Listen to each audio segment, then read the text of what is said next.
so I am unmuting us because I'm about to send the power ranking into the group chat. Yep. And I just want I'm this to be scared. audible I'm scared to see as we this. head on in. So guys, welcome to the third episode of Saber Slay. You might notice that we are missing a couple of things. I rushed home. I don't have all the layout. I don't have screenshots. I don't have some of our cool anime friends. I may have lost the file for one of those. We also aren't starting on that. Rip that friend. Yeah, I don't know where the picture of my Decadence girl went. I need to find her and her barbecue.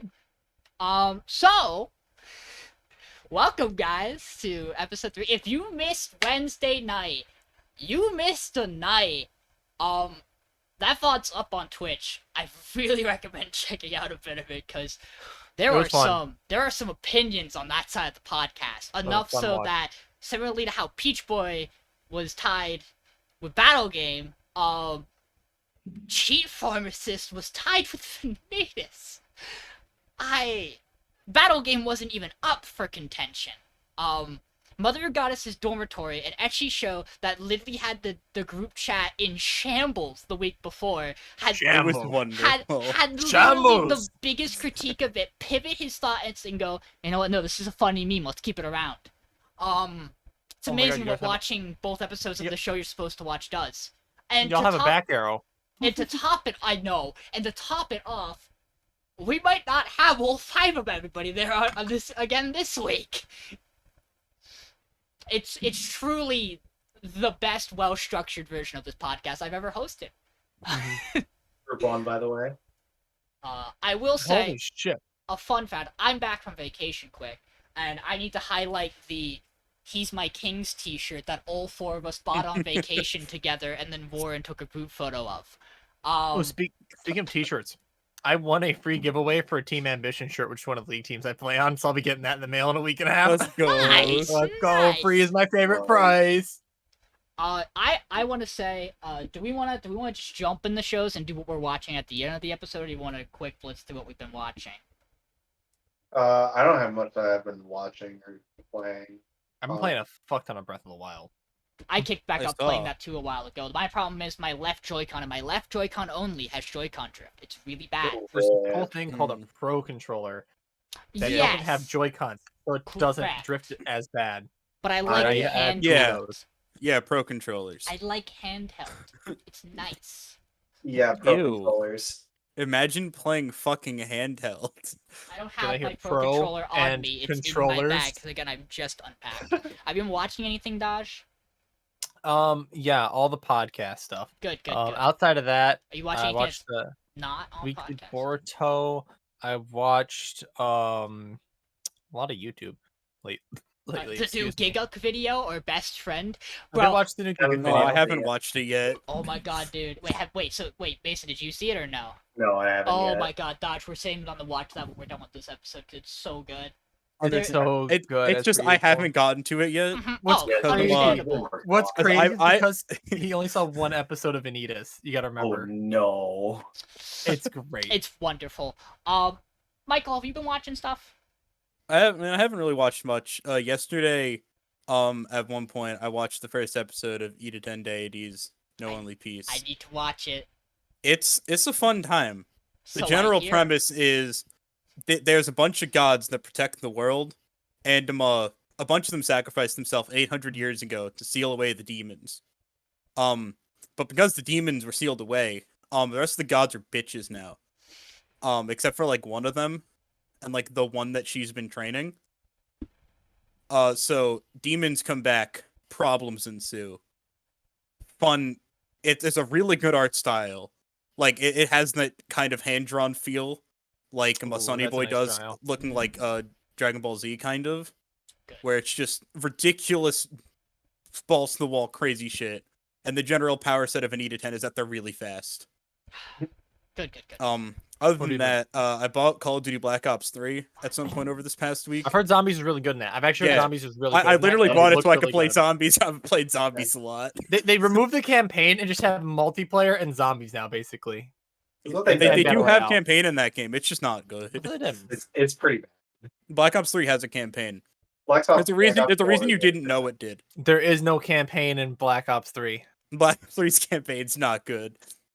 They went, So- but what if we just discontinued this plot we had building between 1 and 2? On a campaign, they just went. So I am sad, boys, because I'm a D&D man, and I got confirmation through random Google article recommended to me that apparently I missed an important thread on D&D Beyond, where they're no longer going to be doing Unearthed Arcana support in the upcoming time. Oh. They're just going to be focusing on the new books and on like their develop. I think it's I think there's a reasonable argument for it. It just sucks because it means you'll have to homebrew the Unearthed Arcana yourself. So I give it. But you already have it in there, so why not just leave it? So to be fair, though, most of the Unearthed Arcana has just become actual practice anyways because of Tasha's. Unfortunately, that article also confirms that like the subclasses from Strixhaven aren't gonna be in that book. Like they're just not doing. They just got chopped, or most of them at least, is what it sounds like. And I hadn't heard that either. So that's my nerd news. I have been watching one other thing outside of both sides of the podcast, and Mason and Michael know this. I sat Alex, wonderful enthusiast who actually has some really good takes on the other podcasts. Like his thoughts are at least well constructed. That podcast is so fun, dude. I just get to be quiet and listen to them tear each other to shreds. But that Alex, podcast is like when I Smurf in League of Legends. It's like if we put Dylan and Jackman and then doubled them again, and that was man, all true. who was on the podcast. Yokage and Bananas had the most fun fucking videos ever. It's really good. But Alex hadn't seen Jujutsu Kaisen yet, so I sat him down and we watched 18 episodes of it. So we ended right before the Fushiguro and I don't remember Blood Archer's name. But right before they start fighting in the team battle, so Maki and Mai just did their fight. Nabara just got knocked out. That's where we stopped. So right before stuff gets really good. I don't like the way you're talking. But what I realized from watching 18 episodes of Jujutsu Kaisen is that, man, that show's so fucking good. And unfortunately, I think I'm going to stand by this take. I don't think anything's near its level this season yet. I really, really hope things get there by the end. It's tough to beat JJK, but, like, dude. even thinking about it, Vivi was on that level last season, I think. Like, when it came out of the gate, Vivi had moments. Vivi came out the gate going like it was gonna do it. One thing I noticed specifically in Jujutsu Kaisen that I felt like mentioning, the scene where you're introduced to Mahito and Junpei and they're in the theater, I never paid attention to the subtitling for the film they're watching. The film is literally just talking about like it's talking about the soul and creating the perfect soul and shaping a soul of human beings. What? It is insanely wild how important that film's dialogue is to what's about to happen in the show immediately afterwards. And the entire character Mahito as a whole for the next 78 chapters. It's wild. But yeah, so a lot of my brain's been rewired into Jujutsu Kaisen mode, so I might be really harsh this week. Mason, what have you been up to? You said you haven't been watching stuff, you've been playing stuff? The only thing I've been watching, because I finished Naruto last week and I haven't started Shippuden because it's not on Netflix. I started watching more of Haikyuu. So I'm like 10 episodes into season 2 now. It's I'm really down to watch good.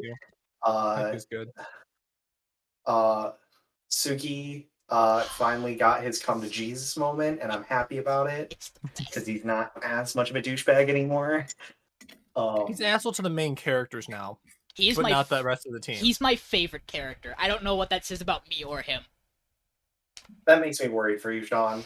Go ahead. So the thing that I mean, you also haven't gotten through seasons 3 and 4, so yeah, fair. So the things I've been playing, lots of Magic. Me and some friends, because a friend of mine who was like my literal best friend for like 10 years was finally back in town this week. So I was over there last night, and we started Neo: The World Ends With You. Ooh. That game is interesting. How is it? The combat's weird. Is it better or worse than the original? We only got like the prologue and like half of chapter 1 in, so I can't really tell you. It's a 3D kind of open world now, as opposed to like a 2D side-scrolling thing.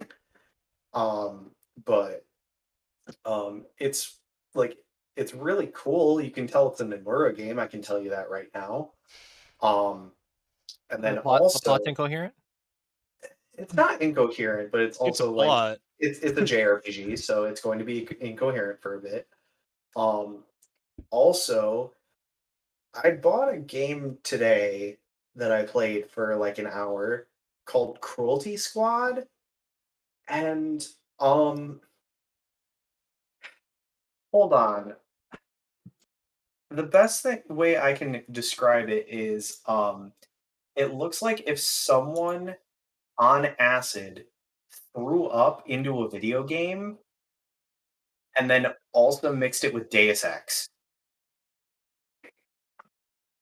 And then also all of the sounds like a lawnmower mowing. And it's meant to be like that. And it's weird, but it's fun. I, yeah. I don't know how else to describe it. It's an odd game. It's it's in the style of like old like Doom, original Doom, where it's like tons of exploration, enemies, you get different weapons, and it has the same like movement style and like 3D graphics of it.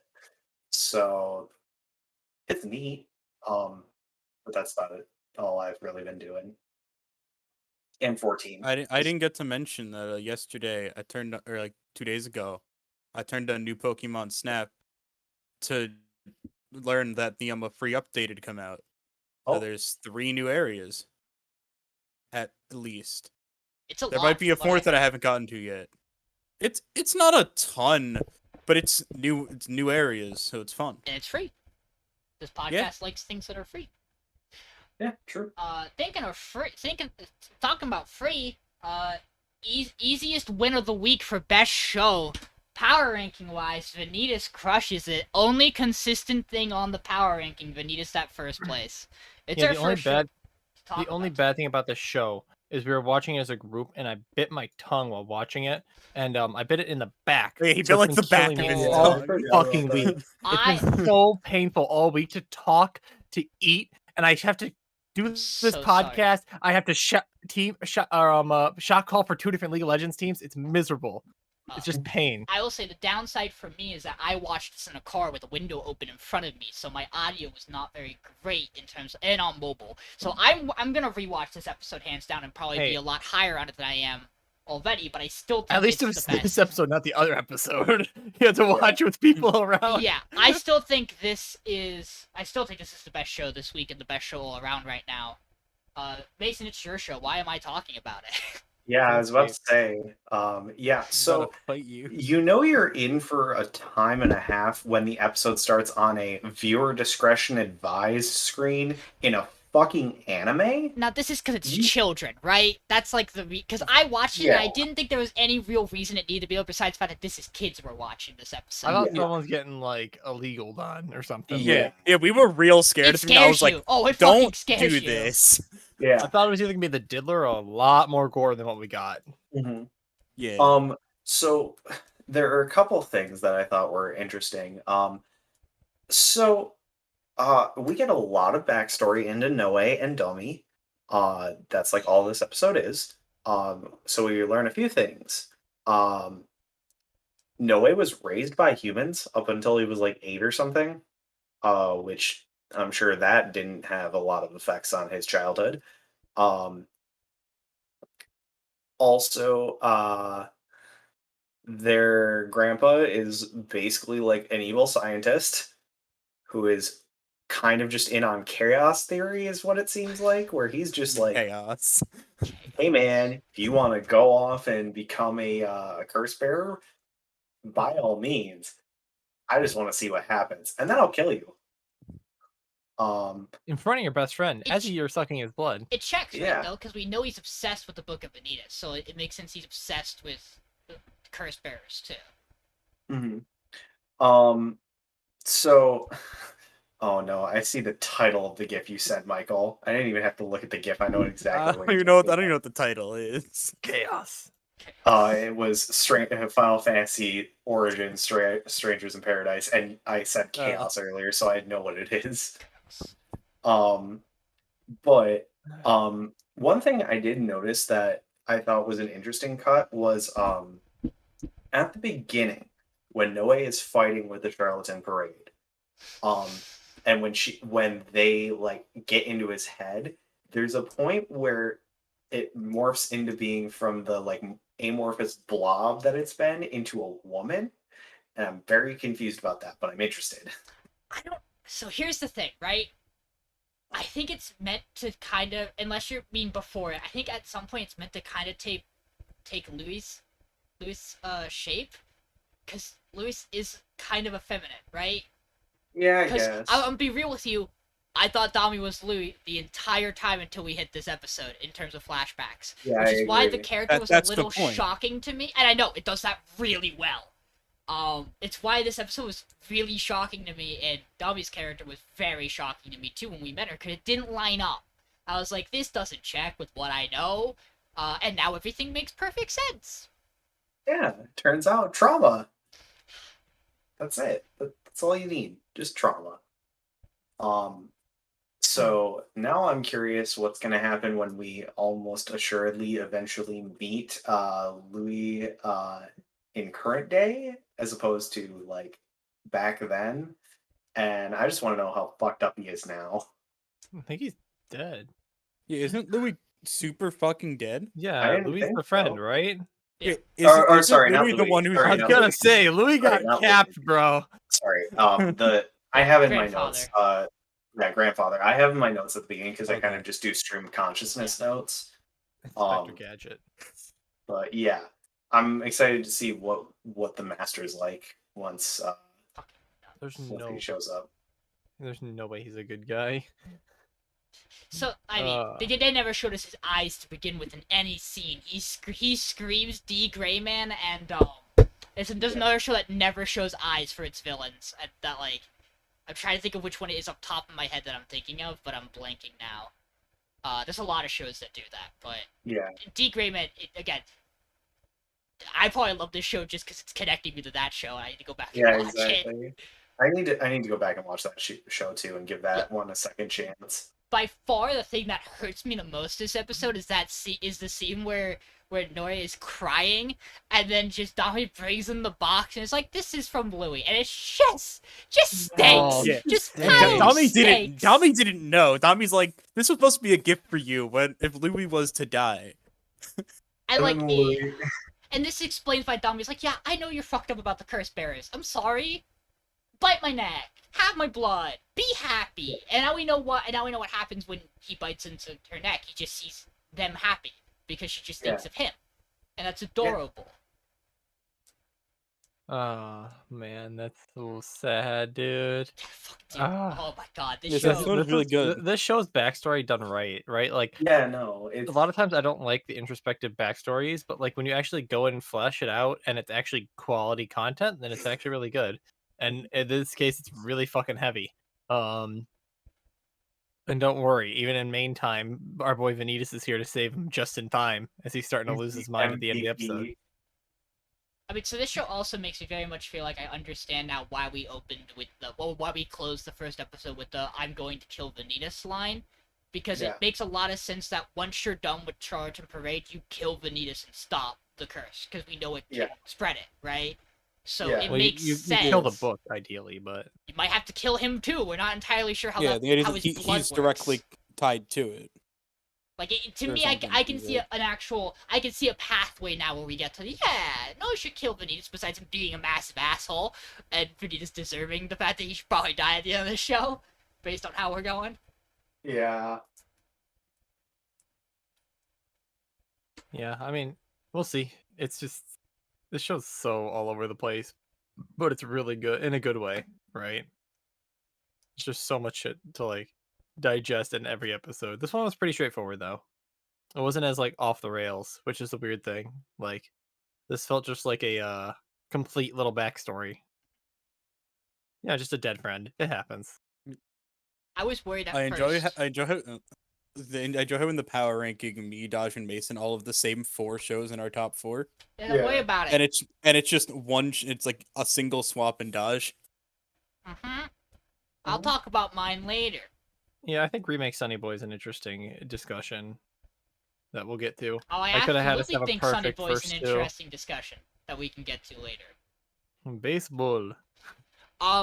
I want to say Monkey I got a little worried with Anita's this episode when I realized it was going to be 80% backstory. I'm glad it hit it out of the park and it was good because it's a very odd thing to decide to do with where we left off previously, but it Yeah. works perfectly well here. Yeah, let's just hope they don't take the characters and put it in a completely different situation when they come back next episode. That has nothing to do with the episode before the flashback, because that'd be That'd be crazy, weird. guys. Yeah, That'd be absolutely. super that'd be super weird and out of place. And Yeah. like, I mean, like, who would do that? Yeah, there Like, absolutely is probably I don't no even know where I reason at came all up with for that. why that happens, but we can talk about that when Yeah, we there, get there would there. be no reason why a Uh, show would do that. Before we get there, No let's talk reason about at the all. other I'm show. scared. Before, if we don't, Hey. let's talk about the other show sitting at the bottom of the power ranking for two of us. Hi, Michael. I'm glad we're on the same page this week. I'm Mason, not going. I'm surprised the other two didn't have it I'm down surpri- there. Okay. From the way we were talking, I expected you two to Mason, both it's- also have Okay, it it's 10. Mason's okay. show. Let him start. Let Mason, Mason talk can talk first. a bit. Okay, so honestly, my entire bottom 3 are interchangeable. To be fully honest, I See, my probably- bottom 5 are the same. if I could redo my power rankings, because I kind of just sent what I had, like I just kind of slotted Dungeon in and then sent over my power rankings because I realized I was late.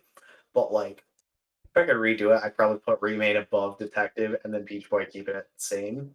But yeah, so all this episode was plot, more plot,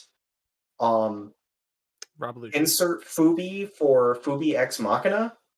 And then Rob Lucci of One Piece fame showing up for some reason. And then like ReZero stuff. And then Mhm, mhm. Gundam. Because Yay. Gundam. Yeah.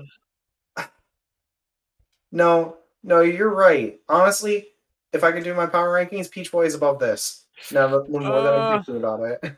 That's actually really content. Okay. So mine's actually really high, and now that I'm looking at it, it doesn't belong there. This show definitely should have been at least 8 for me. But like, sometimes you forget what happened. You just block out of your mind, and then my brain I just looked at my notes and went, okay, yep, the show looks pretty. Yep, There's a robot mech. I remember that. Yeah, Rob Lucci was there. What the fuck else happened? I'm Yeah, so put it at sad. That's 6. the one thing That's that the everyone issue, can is that take out of nothing of this, except for me, Like, because I don't okay. even know. Okay, my first set of notes literally just says this. It's like detectives already dead, colon. Just keep Siesta in the fucking show. That's the start of my notes, and that's half of my notes. Like, would this show not be good if Siesta was just in the show? Because they focus on her so fucking much in the show, and I know this is a flashback, right? But like, could they just have had like a rom-com with the detective and called it a day? With its like mystery? I don't know. You But want like, my honest answer, Dodge? I think the robot mech is my favorite mystery mouse tool. You want my honest answer to your question, Dodge? No. They shouldn't have done this show as Siesta in the main character, because I refuse to believe this studio could have written them well enough to do that for a whole season. I now fucking right. understand why they're doing this, because man, do I hate Siesta's convoluted bullshit of how everything works out perfectly. There's no clues, no okay. hints, no setup. It's just Yep. You watched the everything's Giga in- video No, too. even without it, Dodge. Like, you watch this episode and you go, oh man, it's a good thing she put that gas in the room and she knew he was gonna throw the lighter, and that, like, it's too much. You get to a point where, like, you have to explain why she's this good. She has Like, to at have least in some Sherlock superpower. Holmes- It has to, At least like, in Sherlock Holmes, it pauses in like the movies, and then he goes, he's gonna go for a left hook here. I'll counter with the right hook. This, Yeah. and then it plays out, right? And you're like, okay, that makes sense. But in Detective's Already Dead, it's like scene plays out. Well, you see, I knew from this moment this, and this. Like, oh my god, I that would scene from the rather- first. I'd rather be meeting this Char character and understanding why she calls Siesta mommy than watching this. She wasn't even in this episode. She was fake in Okay. this episode. So But like, So, You need that post-credit scenes to understand who the werewolf transformed into. Think wait, about that. Think about that. Wait, hold on. Wait, I didn't even know Char was the what? I didn't even see that Post bit. credits last episode, we are introduced to Char as a character who calls Siesta mommy. This episode, she is only here so that when the werewolf be in disguise. walks in disguise and gets pinned to the bed, and our sidekick Oh, yeah. goes, "Oh, it's you," and then he goes, "Wait, you're calling Siesta by her real name. That's not right. You call her mommy." And I want the show gone, guys. I'm so sorry. Yeah. I can't. Yeah. No, yeah, It's you know okay. what? That's really a lot of good points after one another. So also, And I was already probably gonna slay the ship. Okay, man, but So- the actually but the so mech being bad. my favorite Mystery Mask tool is the greatest thing ever. okay, so also It's so pretty and so. apparently, Yeah, go ahead. so I have this written down in my notes. Apparently, we got introduced to the Spec Supreme Leader. I don't even remember that happening. Wait, Yeah. what? You know, It's Yeah, no, after he no. gets We got knocked out. introduced.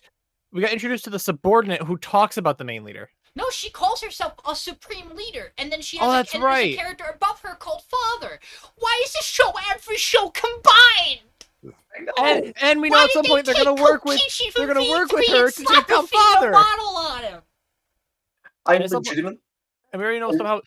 Okay, here's my prediction. Ready? The other girl's gonna get kidnapped. They're gonna take him into custody as Spez, and then he's gonna have to work with this character like she wants to destroy the world, and then they're gonna stop them, and that's how I the don't season remember ends. where this show ended. It just ended on her barging through the wall in a mech. Is that where we Yes, stopped? it Oh my literally god, did. that means we had Yeah. to watch more of this flashback next episode.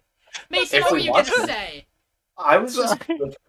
like, I legitimately, my mind. So I remember the dude, like the Cerberus dude, falling out the window. But he doesn't. He falls And in then- the window onto the No, floor. he, of the he, hotel he room. jumps out No. and then gets stabbed back in. Oh right, I the don't even remember that. I don't even remember that. Yep, he does. It's so bad. Okay. I just thought it was poorly animated. Okay, legitimately, I don't remember that happening. I remember him going to jump out the window, and then I remember Siesta breaking through the wall. There was a gap there It's okay. where I Nothing don't happened. remember fucking anything. But don't forget the gas where he throws the lighter and sets off the sprinkler so he can't smell I Siesta remember coming that. in. What you I need to remember know that. is that this is going to be an episode and a half long setup episode where they explain that there is this book of prophecies that states that our sidekick is going to turn over to the evil side so that later in the show he can work with them only to backstab him because his mind is gigabig. And not only that, but we have to set up so that we can have a year-long time skip to introduce Char to the main cast, to fight the Supreme Leader, and for me to hate every female character in the show because they're poorly written. John's losing his fucking mind. You know what really ticks me off? A mech busts down the wall in this show, and I go, God, I wish I was watching Defense Build, because at least that show has no reason to have a mech in it and makes it work. You know what pissed me off the most is we had 2 weeks in a row of some of the worst flashback episodes I've ever seen. At least this episode is gonna stay in the flashback, though, is what we know. I hope. There's a chance it just goes on to a Char subplot. Yeah. It just cuts back. But the show to looks the- really pretty, guys. It looks really good. I wish... miss- Here's another pet peeve, and I realized, and this is why I'm really mad at this show. I realized this when I had to rewatch this show and then talk about it on Wednesday's episode.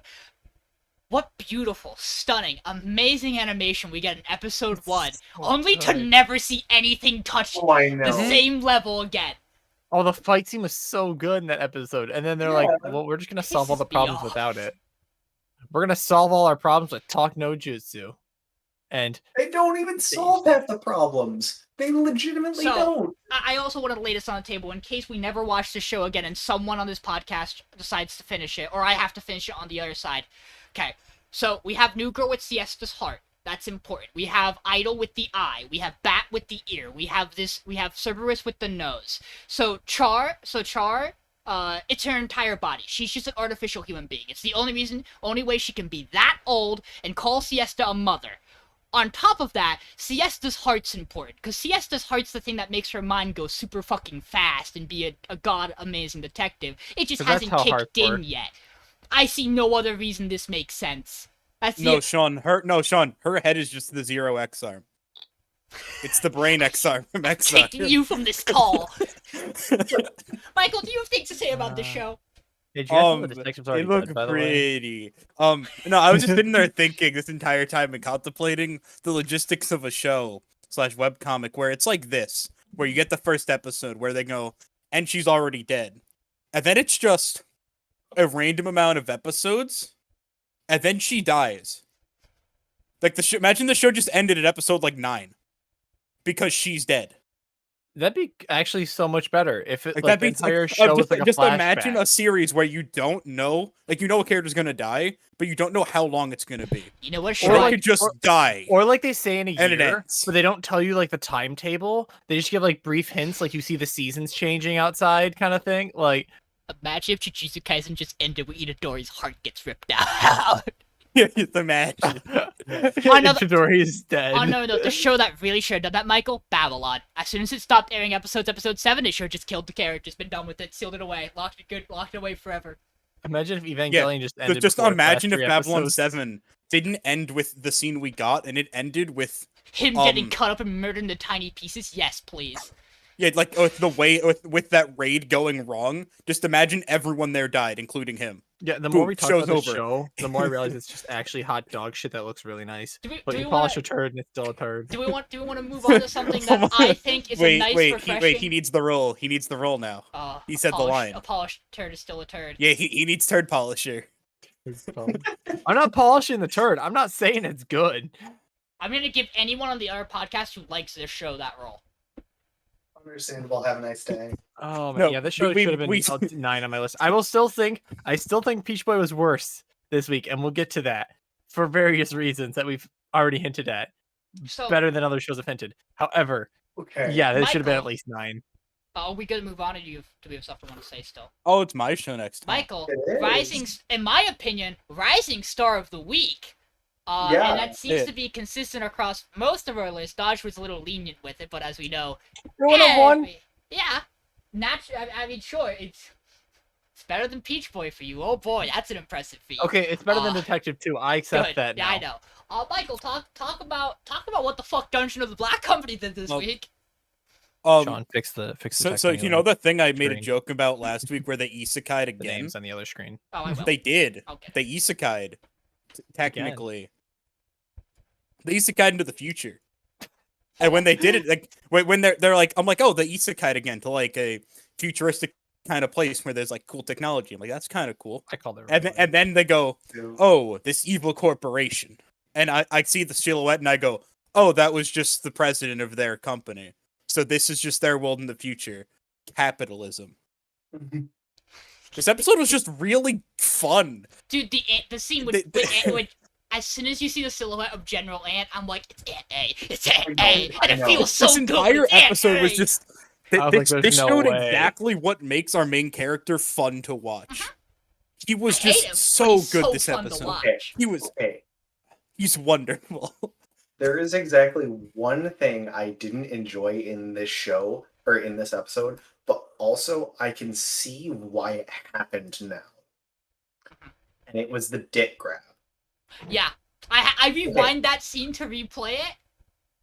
So I'm seeing more now after the thing we had last week with the titty grab. I've come to realize that is just his way of realizing these people are not going to listen to me until I do something really annoying and stupid, and they will then listen to me because I make them have my attention. Or make Really grab him by the balls. so yeah, so like the whole titty grab thing was just him, because then immediately afterwards he goes, yeah, no, here's this motivational speech. Same thing here where he goes, okay, what the fuck is going on? Also, So- thank God, finally a main character with some sense. I really appreciate that his logic isn't, you're a guy, get away from me. His logic is, you're too fucking young. Grow up and Yeah, then come talk to exactly. me. Exactly. It's so good. I He's doing also- exactly what he should do. Yeah, I mean, thank God there's a trap in the show. I thought it was severely lacking, But guys. it's also very True. much. It feels like it's. But okay, so one of the things I'm realizing about Black Company, one of the reasons I really like it, it's doing a good job parodying, so not shout- having a parody. Shoutouts to the book of isekai tropes they pulled out, by the way. Yeah, So good. Okay, so like, wait. it's interesting. I don't know. I just didn't really like just getting isekai to the future of the same isekai world. I Like think the, it's neat. I think my it has my only thing potential. that I really enjoyed about this episode was General Ant or Aunt A, the boy, getting promotion. All his friends are dead.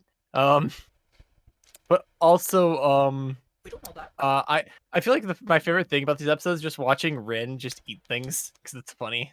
And Yeah, it looks. She's was like really cute. Hana from Kobayashi. I She's just was about to adorable. say, I'm. It's amazing how this ended up in the same season as Kobayashi Dragon Maid. Unfortunate for it, probably. She's literally just a character from Kobayashi. Yeah. I have to Just say, the scene of this episode that made me, it made me laugh way more than it reasonably should have. Sean knows because I made a note about it. This is the only note I made. Is when they get to this castle and the guard comes out and he goes, "You have reached the castle of the Demon Lord Army's esteemed deputy assistant section chief." And I fucking just lost it because I'm like, oh, it's gonna be it's gonna be like a general or something. It's not gonna be the Demon Lord. But then they just keep fucking going. It doesn't hit as So- hard because it's in Japanese for me, That's so I fair. didn't really like read that fast. But I had to rewind it to like make sure I got all did the like the words. name Rama gave it. Operation Magic Go Boom. Yeah, it's your magical boom. Also good on him. He got a promotion. Now he's with the Demon Yeah. Lord. Good on main Yeah. character. He evolved. He got a name or whatever. No, were main two character. things. Main Well, character got a yeah. promotion No too. promotion. Finally. He's in the Corp too now. Yeah. There were two things I thought were fucking hilarious about this episode. One, they called him in to be the Messiah, and then he just joined the Demon Lord army because he's like, no, fuck all y'all. This is way better. Second was in the scene where the guy bursts in, he's like, you guys are treating us like slaves. And Ninamiya starts kicking him, and then Trap just goes like, wait, no, I can hit him too, and just starts bonking the dude. Yeah. I also loved that entire bit where he just describes a 9-to-5 job with like 40-hour work weeks. And I all of us fucking are just died. like, And health benefits, dude. Take it. Yeah. I Hey, had man. two separate moments I really loved. The first one, being the start of this episode, him waking up in his house fucked me up. I was not Oh, ready for this, and It was so good. I'm so glad they did it that way. The second bit is when the elder of the humans walks into the hallway and just goes, "So, Draws pulls a out gun. a Glock." Yeah. Anytime There's someone too pulls out a much gun, of it's that one this of those- season. just carrying a And pocket when she Glock. got guns. We had it in the last show in Detective. We had it in this. We've By had the way, I'm bringing up the last thing about Detective. Can we talk about how we left off on guys in a shootout, just like pointing at each other, a standoff, and now we're friends into flashback. And now in this show we have a guy pointing a gun. I at want to let you know that I went to grab the screenshot for Detective on the other podcast, went to grab episode 3 screenshot, realized there's a scene where she also picks up a different pistol and points it at him, and I was like, oh, I'm using that one, and then forgot to switch that image over for half the podcast until I went, wait a minute, that's the wrong gun. I can't say anything verbally or else they'll realize she pulls a gun in the next episode too. That's the wrong gun. That's the wrong gun. But no, Oh. I mean, there's just so many good bits in this episode that just work. And I really, really hope, That's like, fair. it doesn't drop the ball, because, Michael, this was the other show for me that, like... I know it was. I'm like, I know it has that to be sounds Dungeon. crazy. And I just don't think I personally just don't think the show's as good as my top 4. I think, because here's my reason. I don't think there's any show except maybe Vanitas that can't drop the ball, and this show could sneak in if it keeps up like this, in my opinion.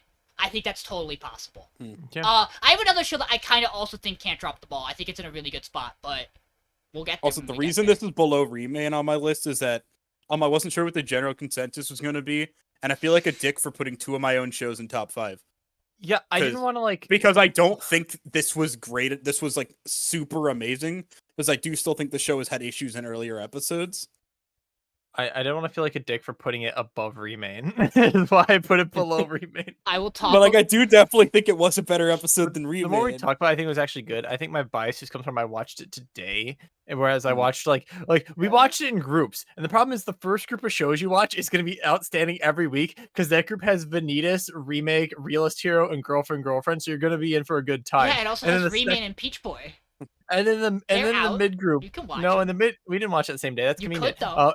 And in the same day you can watch like the rest of the group, which is like you can watch Dungeon Remain, Uramichi, Detective, and then at some point you can watch Sunny Boy because it comes out on Fridays or Thursday. It was Thursday. It was like Friday morning. This Yeah, week. it's It was very- Thursday. Fridays is Dungeon. Speaking Yeah, of, Fridays was Whatever. I think my recency bias was against Dungeon for some reason because I was just like looking at my list like, where do I put it?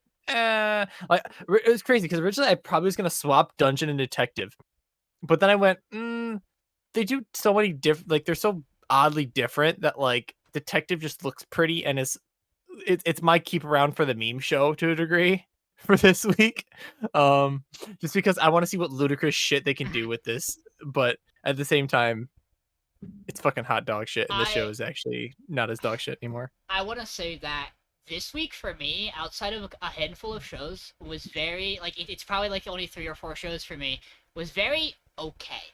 Like nothing really Yeah. hit me. Nothing really like outside of like Vanitas. This one. I'd A say couple Vanitas of and Remake things are we'll really talk, good this We'll week. talk later. Like a lot of these shows, like I individually grade the episodes for me, and a lot of these shows were 7s or 6s, and like that was unfortunate for them. Mm-hmm. It's why a couple of shows are a little higher than they should be. Is because I think they had really good weeks. It's also why I might not be voting something off this week because I actually really liked it this week and I hate that. Michael and we'll Mason get to already that. figured it out. I figured it out. Yeah, I'm sure you did. I will explain Yeah. when we get to Sunny Boy why this is above Sunny Boy this week, and I know that's the opinion you're all waiting to hear. Mhm. Hey, it's I girlfriend. mean, my I God, think I can understand God, your it opinion, and is. it's more a Sunny Boy thing than this show. I think. Yeah, Sunny Yeah, Boy was yeah. Sunny Boy's just a weird show. Well, At any yeah. given Hold episode, on. you can just look at it and be like, meh. Gosh, you can't do this. You gotta talk about this first. You gotta talk about I gotta this talk about first. this first. I gotta talk about this Fiesta first. Okay, so my homie Blondie is going in, by the way. Like, I respect the commitment to simping, right? There's a certain degree of like, and like, man, this show checks the main box of why I enjoy shows, and it's having good characters. And every girl they introduce is a good character, except for the main character. I don't like the main character as much because he's kind of a bit of a white bread after a point. But like, I just thought it was funny. I just think this show's so funny. It made I wrote in my notes this too. Like, this plot line makes enough sense for this show for it to work. Like, having her basically say, "Wait, what do you mean you don't like what? What do you mean? No, it's me." Like, hello, like egoing out I'm a of titty the fucking. streamer. I have titties. Like, what? Like, It is, and I make lots of money. I'm hot, I'm rich, and I have titties. What more could you want in a girlfriend? Come on. Like, he's just like, you just want the protection. She's like, what? Baba Baka. Like, not. It's weird because she's not like the tsundere type, because that's Saki, right? But I guess like Saki's like the Tom girl tsundere. She's just like the, I don't know, titty tsundere. Like, I don't know how you put it. Perfect opportunity to just give us the 4 Deres, and it didn't. The 4 main Deres, and it didn't. Soon, Ku, Yan, and Dere. Dere. Yeah. Could have done Damn. Thing is that I Damn, really, I'm a fucking weeb, dude. I named all those. I really don't want a yandere in like any show. Yeah, I ever, think unless the yandere's- show's focusing on them. I think if it's done right, it could be done. I think they at I least like make for Doki Doki Literature interesting- Club. I think they at least make for See- interesting characters. Yeah, I but- think they're interesting if they're like the sole focus of the show. I don't think they can fit into a group dynamic well. That's okay. I don't Like, think, imagine I if don't think there were fit into a other group dynamic females well in either. Future Diary. For the nth week in a row, I basically just say, God damn, the show is trashy as hell, but man, is it still funny. Yeah, and it's a pretty funny entertaining. show. I enjoyed Alright. this show's comedy. This show is very mid. That's how it goes. Like, it doesn't do anything outstanding. It doesn't do anything completely terrible.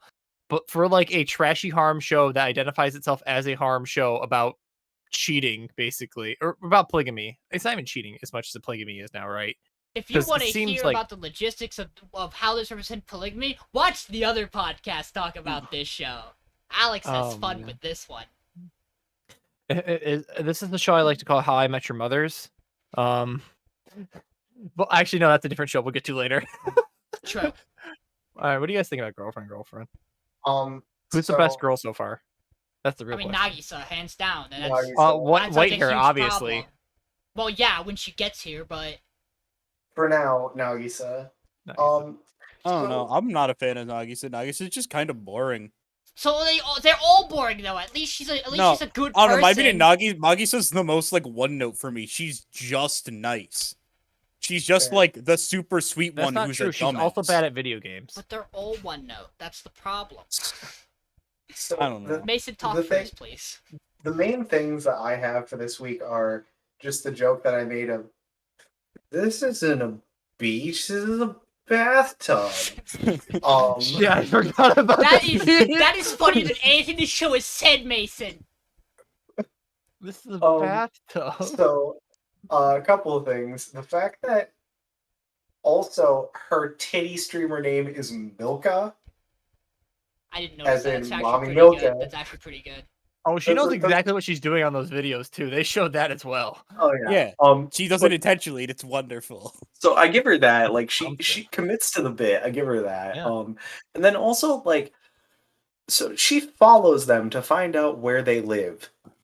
How the fuck did she set up a tent in that time? Because the tent was set up when they walked in the door. She's really good. You could just have one of those like tents that sets itself up essentially. Oh no, because they There's make a some you big just point press- about that she didn't know how to set up that tent well. Yep. Yeah, that's true. Yeah, they did. Oh. That's true. Also just like the bit at the end where they're like, "Oh, well, we saw you, so you can look at us for a bit," and he's just like Fucking stares stares. intently, and then they also have Gee. they have camera noises going on very lightly in the background as he's staring at them. It's just like, come on. But yeah, no, like this. It was girlfriend this week. I know what I'm getting into with this show. Yeah, this episode wasn't anything amazing. I just think getting a new female is something we needed at this point because I think we've exhausted all we can do with just the other two We've right exhausted at the this bits. point. With the way they're written, being that they're not super complex characters or not complex at all. Like the only actually a character pretty with fun- any amount of personality outside of their like singular note is Saki, in my opinion. Like I think she's the one, if they were going to give personality, would make the most sense. Like I don't think there's anything else they can do with Nagisa for personality because they've written her to just be, haha, I am nice person. I am the ideal wife because I can cook and clean, and that's it. I like Same playing here. video games even though I'm bad at them. Same here. Wait. Okay. Okay. So Okay. like, I'll give I the think they're show- doing a good job. I think the show's doing a good job of pacing though, in terms of introducing the girls too.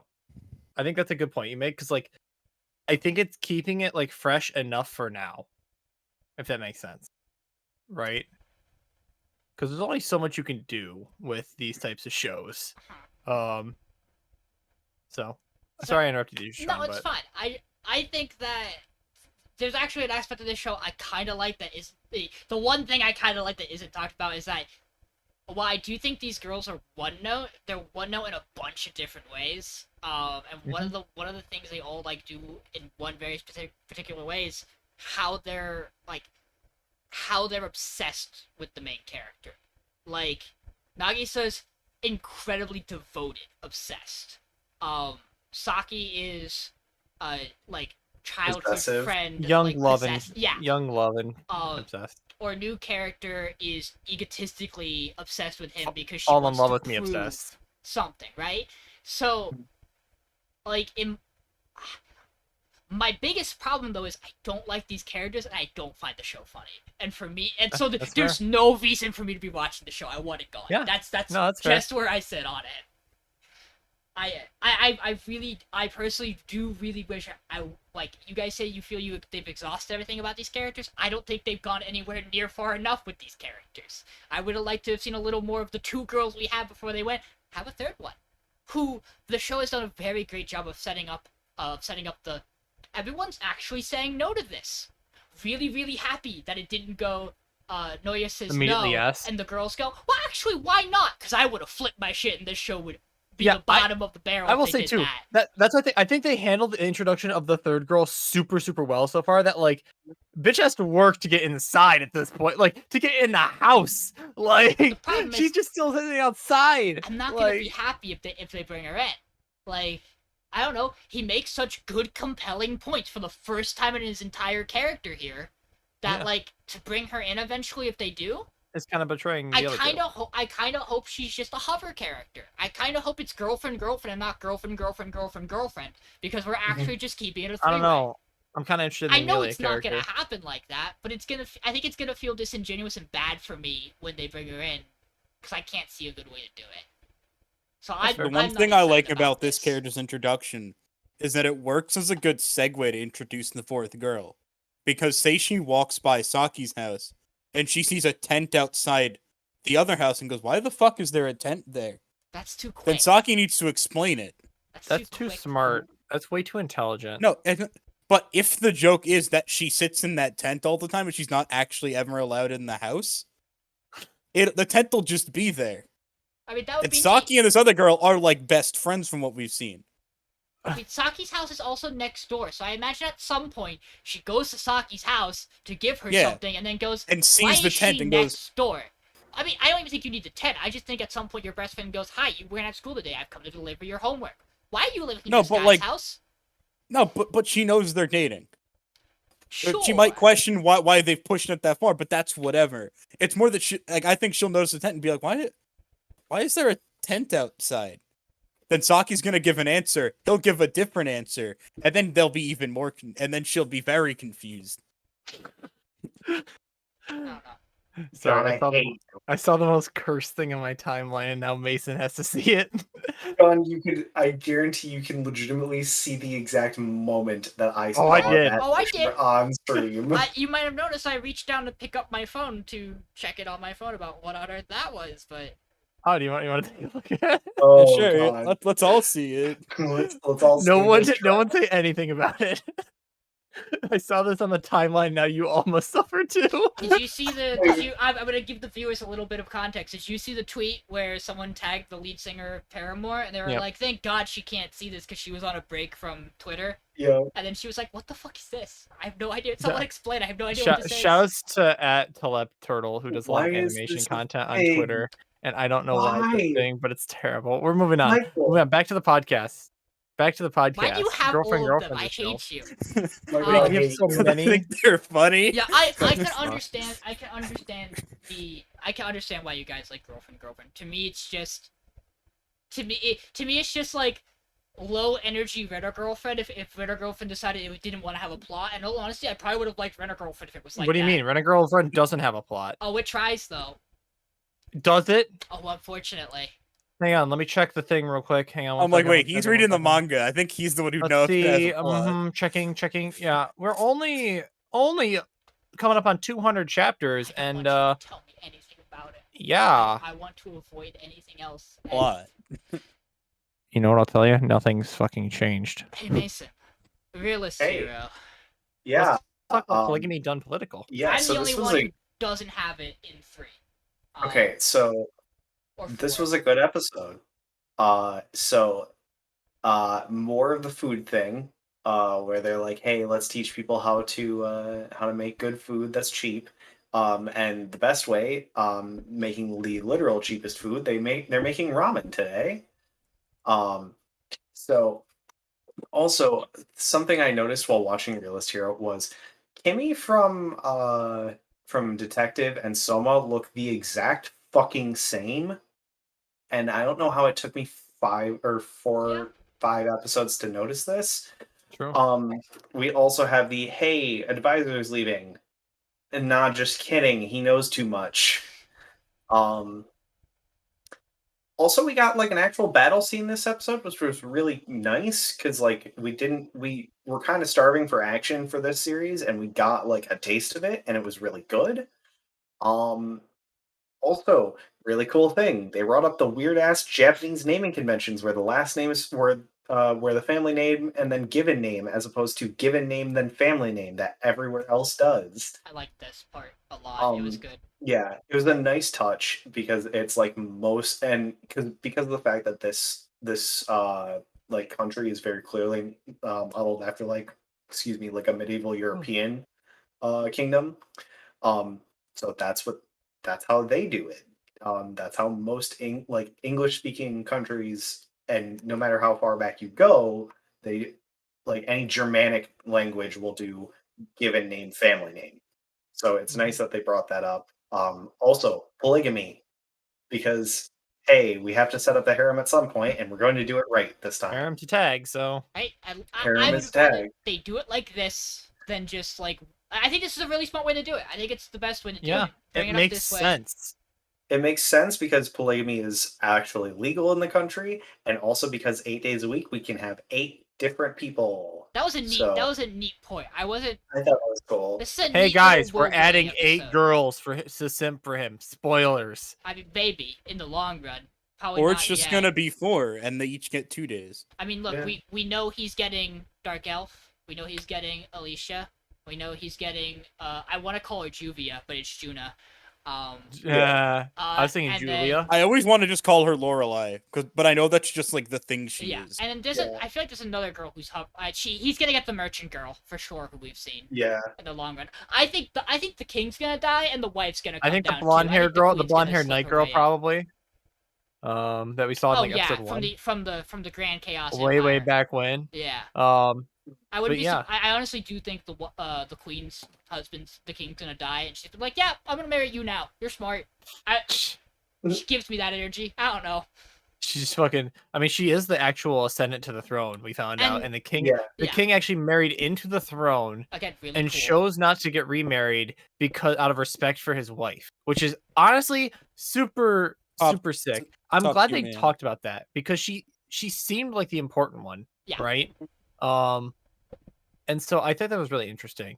I think that casual attire always a nice touch in these like types of things instead of the fancy regular stuff. Like sometimes we just get casual clothes. It's I nice. don't know how I feel about the Glasses are glasses. pog. I don't know how I Glasses feel are about Sean, them. go. if you didn't like the Let's glasses, you're just go. factually incorrect. I don't know. It's Alicia, just, Alicia looked fine with them. She looked great in the Specs, glasses. I don't know. I Um, don't like him in the glasses. Aisha's Okay, well, probably I can my understand that. favorite right now. The dark elf girl, she's great. I think she's just a little Or too dark aggressive skin, on this Turkish. whole. You Why haven't you should fucked me fucking yet? take me on this table right now. Concubine I my don't ass, see the issue with please. that. My only issue is that I think it's funny the first time it happens in an True. episode. By the 8th, it gets She a said- little bit yeah, tired. she's a little tired. I actually thought like that joke wasn't the one that wore me with her. It was the them joking about her being like the brawny dumb, like The dunce. yeah. Like I was like Okay. guys, come on. She hasn't Hmm. shown that trait at all yet. Give her time. My favorite thing is that we have to we actually have to have a discussion still about which is the best polygamy show of the season. This one. This The answer is yeah, this one. I agree. yeah. The answer is 100%. this one. However, one Is this is one as the funny? polygamy show, No. and one has a show with polygamy. But shouts to every girl sipping. They they're getting it. They're getting some of that. My only gripe with this episode, and it's kind of what it is like the only time the show's pacing's bothered me. It really just felt like we ran out of time to put the ramen bit in last episode, so it just carried over here. It didn't feel like it fit this episode to me, at least. Yeah. I was like, The what bit? the ramen bit, the story of the episode. Like my brain almost forgets it was a part of this episode, but they Yeah, eat the it's same. ramen. Like Yeah. Yeah, it's basically the same episode at the start. That's it's a a little good point. weird. But like it's kind of cringe. it's an odd narrative. At least it's a connective narrative. I'll give it that. Like it at least flows. Like it's not bad. It's just Yeah. weird. I feel like it should have been the last one. So you guys ready for the time skip that Sonoma The wolf. he to be in the cannot harem? feel weird? Yeah, so he cannot feel weird about this child being in his harem. I was. See, you're being generous. You think it's a time skip. I think it's a magical aging device. I think she's just I think adopted it's as, gonna- like, a I think it's gonna child. be- I don't. Yeah, I think it's gonna be that she's a dog. Dodge. So in a year she'll look significantly. It's gonna be Guys, like they a already said Reptalia she's gonna thing. get adopted into the royal family, Dodge. not his I hope so. concubine. I really hope so. I I've watched enough anime though to know that is. I've watched Death March to a parallel world there. or parallel I mean, Rhapsody, so yeah. whatever it. to a parallel world Rhapsody. There you go. Thing is that she can be adopted into the royal family, and then be married into his You know family. what? I Do don't. we have that to can talk, We don't happen. have to talk about this. Do you have any thoughts about Realist Hero? It was a solid episode this week. I just don't think it was as amazing as some other shows. It was just, I think this episode did a really good job letting us just see the cast, at least our big three with our main boy, and I can't remember character names because they're all fucking weird fantasy generic names. Aisha? With Dark Elf and Blonde Aisha. Girl. I just enjoyed then, the three of yeah. them interacting this episode. It was fun. For some got to reason, see I'm them actually remembering the Aisha. names of this show. Which is Aisha, what I wanted from this Lucia, show. Juvia or Julia, Juna. depending on how you read the text in Fairy Tale. God, But yeah, I mean, this is the show that is currently like holding back the upper echelon, right? It's the floor of the top shows, I'd say. I like it a little more. That like it's up where it is for me simply because I'll Sunny when I get to talk about Sunny Boy, We'll talk I'll about actually Sunny be able Boy, to yeah. explain why it's not where it is for you guys for me still. And I talked about it a little bit last week, but I think this week was more so for me. I think I can understand what your issue is. I have threes. That's the reason why it dropped to 3 for me instead of sitting at like number 2 or 1. It was very But close to being 3 to 2. This is the I mean, one but I'm time biased. I'm excited to say this. Talk to me about Dude. life lessons. Life Lessons went up by 3 on both your lists instead of the usual +1, and I'm impressed. Well, hold on. It Um, usually always goes up at least yeah, one I because said it's been at the the bottom usual of my +1. That's list. what I said. Yeah. The usual +1. Yeah, it didn't. get First the, off, I think we all whatever agree the we would definitely strangle that director. We've Oh, all God. been there at work. Freedom, Heart, Hope is all I have in my notes. I don't remember what that's from. It was when the kids were saying, when Oh, This bit was It's really like good. This was a really things- good bit. This got me to things laugh. kids have. things kids have that adults don't. Freedom, What heart. what gets me Oh. about that bit is the kids' delivery on it. Finally, it's that shot of the kids, the deadpan, like the yes, the he's Uramichi. finally getting to them. They are becoming one. Yeah, they're doing the Uramichi, like Yeah. the token Uramichi stare. Again, the pretty. kids, wonderful part of the show. The other part of the show I really like is the singing, which is the whole second half of this episode. Yeah, shouts to Bullcut going straight for the dick punch, by the way. I like the song that's like basically make friends with those who are better than you at things. Obviously, like just use their skills to your advantage. I really Five like Head? the cat song. The cat song's incredible. It is the most cat song, relatable thing yeah. on the planet for me. Okay, also, I like singer One-san. She's great. I really enjoyed Great voice, too. there's the point right like in between the first song and the second song where Uramichi is just blankly staring onto stage as he's choking out Usao. It's a really good shot. Yeah. There's also the bit where he comes on stage, does gymnastics, and spouts a bunch of stuff that any reasonable parent would be like, "Why are you saying this to my children?" But instead, the entire audience applauds. I like the fact that they are officially brainwashed by the children's audience programming. No, it was a pretty loud applause for him. It wasn't like a quiet one. Like it was decently loud. It felt like a please clap moment. Also, the insert that the show had like after the actual concert was really good. Like way better than it needed to Yeah, be. the crab thing, incredible. Oh, Like this is yeah. like this episode's honestly probably the best the show's ever gonna get to me, which is unfortunate. I hope it does meet things like this every week, but it I can't. also like I like the moment in that scene where it's like it gets like realistic for a second, where it's like you could go hang out with everybody after work and like party or whatever, but sometimes you just want to go home. You know, Yeah. you Yeah, just want to go sometimes you just want to home, go sit down, watch relax. some anime. maybe watch some shit, maybe play some Breath of the Wild. You know, turn on the Switch. Yeah. Maybe But watch don't yourself forget on that TV you- being depressed in front of children. Play some Legends of Runeterra while watching Haikyuu. Like But don't Play forget some that League of Legends. you, Hate yourself more than when you're at work. You know, jump out of a window. True. you cannot escape your inevitable fate, just like that crab who, though was saved and thrown back into the river, will eventually be boiled in a hard. Everything about He's gonna that taste scene's fucking delicious, so though. good. I didn't know they Yeah. had crabs this small. Oh yeah, they do. Plenty. Yeah, soft shell crab. Good bite though. I've never had crab. That man literally just swallows that whole ass crab. And Yeah. that's Yeah, it. shell and It's- everything. This This is a good episode. I have Because no it's problem soft with shell. this. That's how soft shell crabs work. You just eat them. that's so weird to me. I can honestly be like, I know 2 of the shows I'm voting this week. I don't want to vote Life Lessons because I liked it this week. I just know I'm not gonna like it later. I might be able to convince, like, if I'm voting Life Lessons, I'm probably only gonna vote those 3 shows off. I might be able to convince to vote another thing, but personally, I really want Detective God this week. Yeah, it's gonna be an interesting vote this week. I feel like I don't know if it'll be unanimous Let's or not, talk- but let's- it might be. Let's run through the 2 reasons. Let's walk through the other show that might contend with Hey, Detective. Sorry, there should be a show in between here. Whoops. Did you just like retroactively remove Peach Boy already? So what happened was my brain went, oh yeah, Peach Boy is on the other podcast and didn't get voted off because everyone likes it over there. Where on this side of the podcast, everyone hates it, so it's not If here. you're in OBS, you could just copy the scene and just paste it over. Yeah, but I also don't have the updated title card, so we're just gonna let's stare at Remain. Are these both your shows? These are both your shows, right? Yeah. Sean, these are both yours, so we can talk about both. absolutely. But let's start Peach Boy. We can stare at the ratings if we want to. Yeah, I'll flip between that and us. Yeah, so obviously we'll start Peach Boy. Peach Boy by far is the one that's lower on everybody's list than it is. I still have it higher because I don't dislike it, right? For the past 4 episodes of Life Lessons, I've not liked the show. So it feels disingenuous for me to put it above a show that I generally still like watching, which is why Peach Boy is there. I understand. We watched this together. I understand the thoughts and opinions to some degree of the issues we have. Oh, with we're it. gonna share it again. Oh, But we're one going through it again. but one of the things I will say is, like, I don't like what it's doing, but I understand why it might be doing it. I think this show is drastically hindered by poor not even pacing, poor placement of its episodes.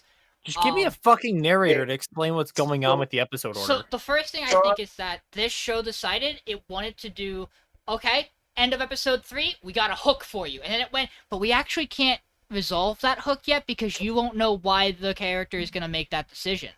That hook's the end of the show, so we're gonna Maybe come back not. To that. I don't think it's the end of the show. Okay, I know that's so the Sean- take. It's like the end of the arc, Sean, the thing that mid-season.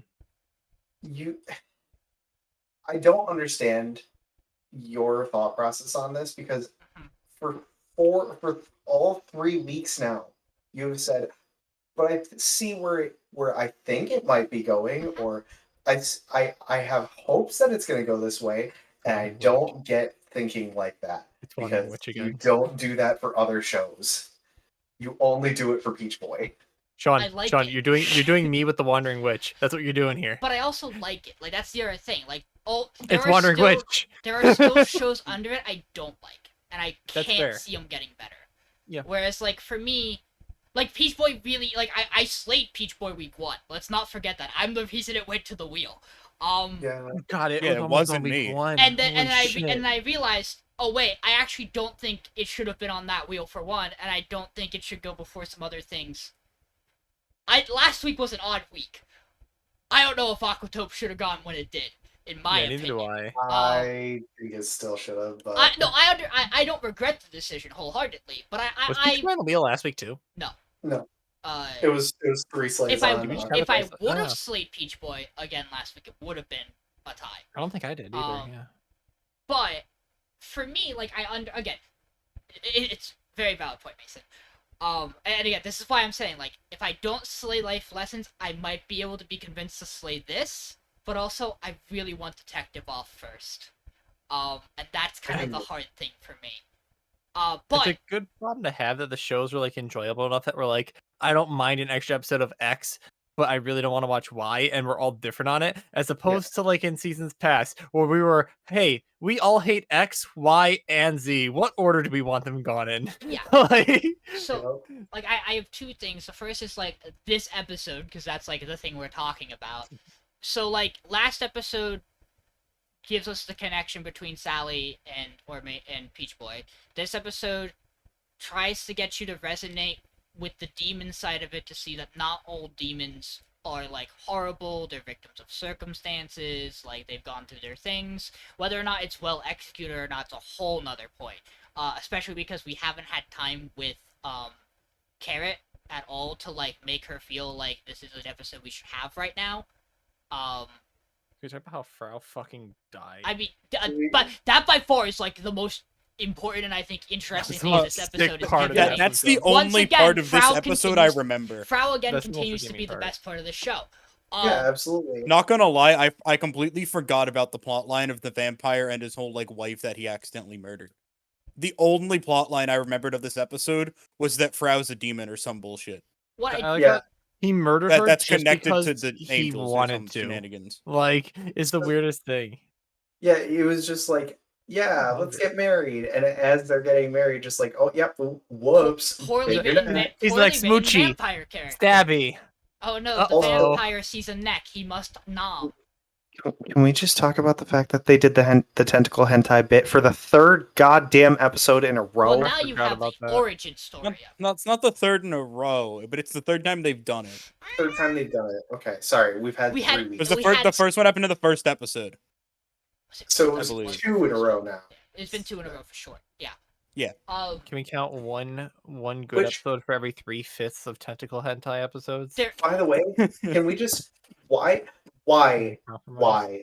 why did they do the origin of the tentacle hentai thing in the episode after the fucking flashback? Just do it then and stop it. We don't need it anymore. There's a reason this is below remake for me. Very obviously. Like I know where it lies, and I understand when I say a show, like I look at Peach Boy and I don't think this show's gonna make a comeback on this podcast. No, it's going to die. I understand that full-heartedly. I look at it and go, I think this source material might be good, and if this was handled better, this could be an amazing shonen. Maybe in the long run it could redeem itself. Not on this podcast. Maybe not even this season. Like, I'm ready for this to go. It's just, guys, talk to me. Why should I vote this over Detective? Why should I want this gone before Detective? So I'm honestly with you, to be honest. Can we just- I'm rating Detective below this because at the very least this show has Frau. Yeah, That's the I think only this reason. Frau thing with Frau being connected to the angels and stuff is super fucking interesting. I also, That is the only reason I want to watch the show. Yeah, more. see, but next episode has Siesta in it again.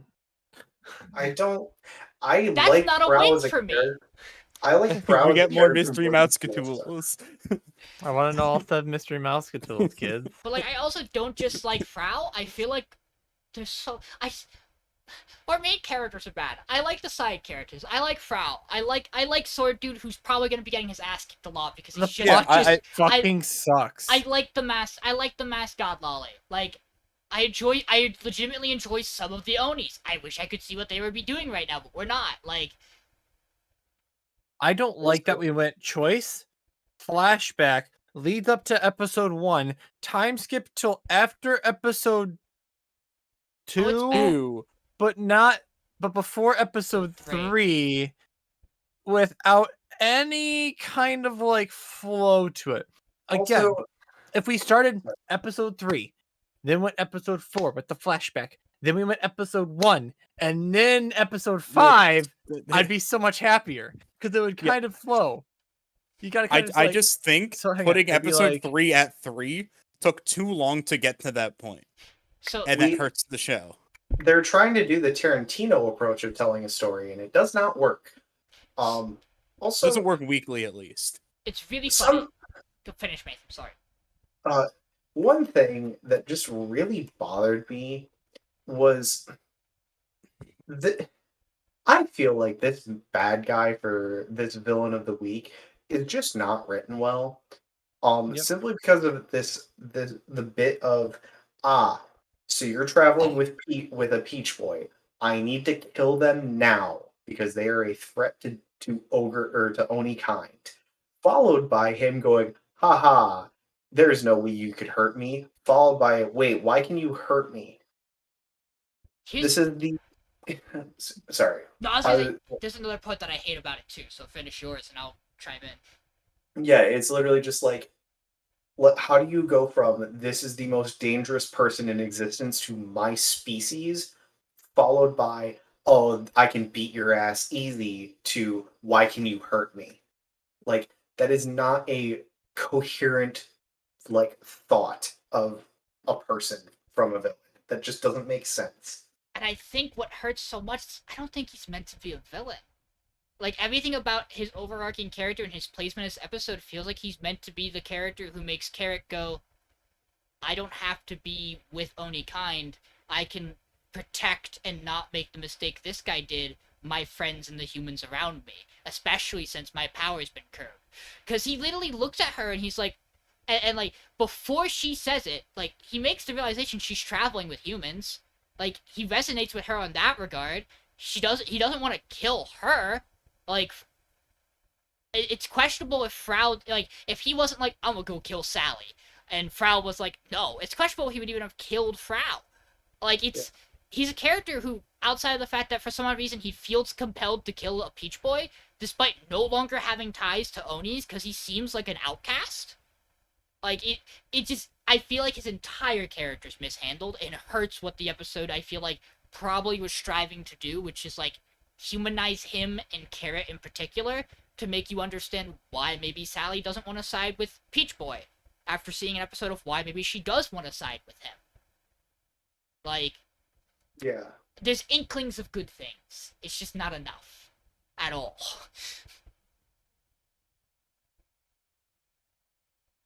I had another thought too, but it's gone. This show it doesn't do anything for me. Like, Oh, I know. the only thing that was fun for me was the first episode where it went balls to the wall, and I was like, okay, I'm kind of in for it. But we spent more time while watching the show arguing about whether or not there was one peach in our eye or two than we did paying attention to the fucking episode because it was so all over the place. We had a lot more. We had this discussion on the other side. Did anyone go back and check that? Nope.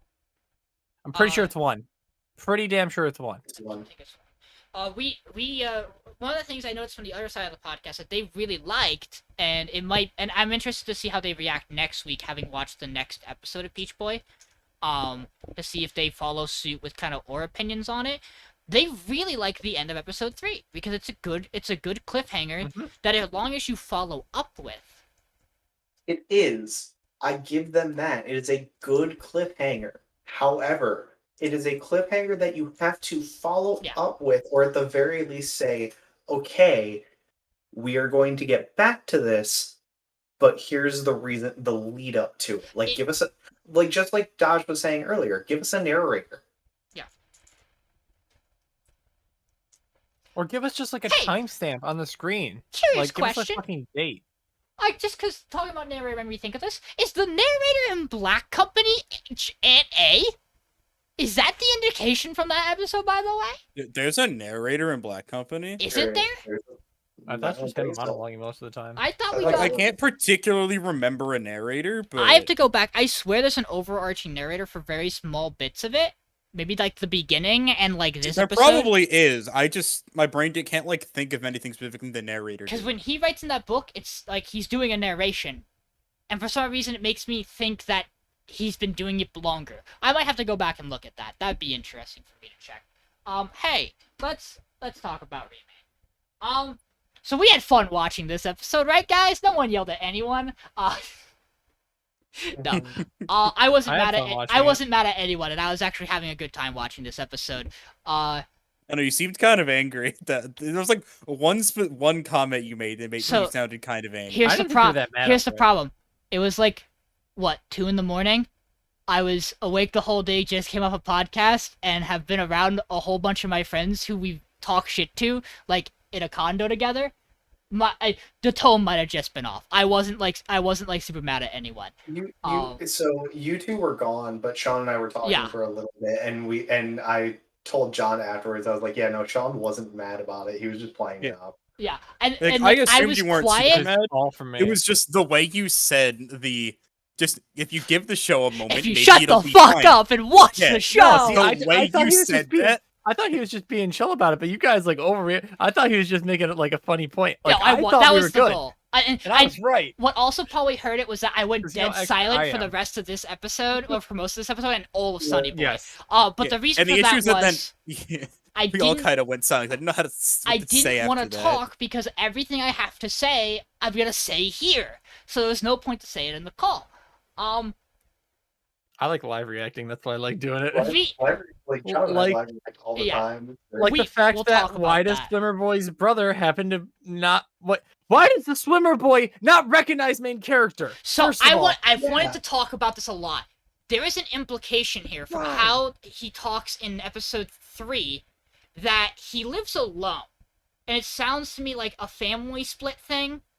And then like probably he moved out from his mother to go to this school to follow his brother, and in that regard, it means his brother's living with his dad, and he might not have gone to any of the water polo games. He might not have been following his brother's like team at all, and even if he was, it's been pre-established that not everyone at this school knows who this main character is or that he was a star player until someone tells them that. And he doesn't look the same. He's not built the same. Like, there's no, like, He's just the show built different. hasn't said it yet why there's an explanation for it, but I feel like it's kind of written into, like, some of the scenes we've got. Because I fucking thought this guy's brother was dead from the way episode 3 was talking about him. I thought something tragic fucking happened, which is why I was so pissed. Everyone was like, why don't you swim again? And now I don't feel as bad, because, dude, just get in the fucking water. Man up. Beat your brother at something. I do like his reasoning of, well, I couldn't play water polo because the other team was fucking shit. Yeah, that was good. But also, like your team's still shit, so maybe rethink that plan too. On the bright side, it feels really fucking good to watch these fucking middle schoolers humble them. I have no saving graces for the animation while they're for the wide shots of animation in the pool. A lot of sports shows have this problem where they do CG for wide shots. I want to say Pedal does it. I want to say Run with the Wind does it, and Pedal you looks can good, tell. though.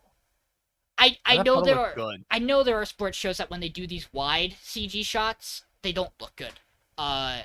I don't know how I feel Anytime about Haikyuu shows players that aren't the main team against the team they're going against. So I understand doing the CG wide shots. The issue is doing CG and then also superimposing water onto it just looks god awful. It looks so bad. And unfortunately, it's Mappa, so there's a likelihood that they looked at it and they went, we can save money here. Because Mappa tends to cut a couple corners unless it's a really, really important show. And then even sometimes they cut corners. I'm gonna tell you that. What? So I enjoyed watching this episode just because it was really fun to watch water polo things. Specifically, I was screaming at the end of, don't leave the fucking goal, you fucking idiot. The whole point of you being a keeper is to stay in the goal. But we talked about this. I'm happy the show does it, because this team is dog shit. This captain's never played an actual game. He's never practiced with actual people. I'm glad he fucks that up. I would kind of be mad if he was really good at his job. He did practice people for like a week and a half, and then everyone quit. So I'm saying that as I know like the anime for doing that. I don't like the character for doing that. Yeah. Also, I don't like that character for saying, oh yeah, we don't need to train. We'll just go straight into a game. No, you fucking dumbass. That's not how training works. That's not how sports works. Reminder, 2 of your players barely know how to fucking swim, let alone tread water. They would I enjoy drown. how the way they frame this is not that they're not like physically fit enough to play the game, because they've trained the basic fundamentals on how to exist in the pool. It's that they have never played against each other, played a scrimmage at all, so they are not used to aggression. He is in front of the goal and thinks the ball being passed to him is just going to happen. He doesn't expect someone to be there and push him. I did like that, because it turns out water polo is a really rough sport. It's a contact sport. People routinely drown in this sport. A lot. People also drown you. I can't wait till next episode where people drown. Oh, Mason, you have me so God, excited. God, it's gonna suck when they kill the nerdy boy and they have to find another team member. Legitimately, like, every water polo game has an ambulance on standby for that exact reason. What another good way? I kind of hope someone fucking drowns next. Not like dies, but like drowns. Because what another good way to humble a team to tell them they're not ready is that they also don't have like the medical. Lose a team member to water. Almost. Can we talk about the fact that they said remain at least 6 times in a 20-second window? That bit was so bad, dude. I was fucking dying. No, it didn't make fucking sense. No. You know, remain. The rule that I read. No, remain. No, it's remain. Yeah, remain. No, it's remain. We gotta be as in missing remain. something, right? There's gotta be something yes, we're it's missing remain. there in translation. Yeah. He cherry picks a lot. That's what it fucking is. He doesn't have it for fucking going near the goal and cherry picking. Said to remember the fucking rule. Like, It's literally the same rule as offside in hockey. You can't just like stand in front of the goal or like 3 in the really key for is basketball. It is It's literally got renamed to offsides, Yeah. but they're gonna call it remain because it makes it. God, the creators of the show went, "What's the fucking rule? We can illegal touching. No, They too literally wrong. called it That- a people getting title wrong idea because they were like, Um, "Did you guys know that the name of that amount? The What term about for egg beaters? offsides? It's like, oh, did you know that offsides in water polo was originally called something different? Write that down. Right, make an entire show about a person who knew the old name and doesn't know the new name.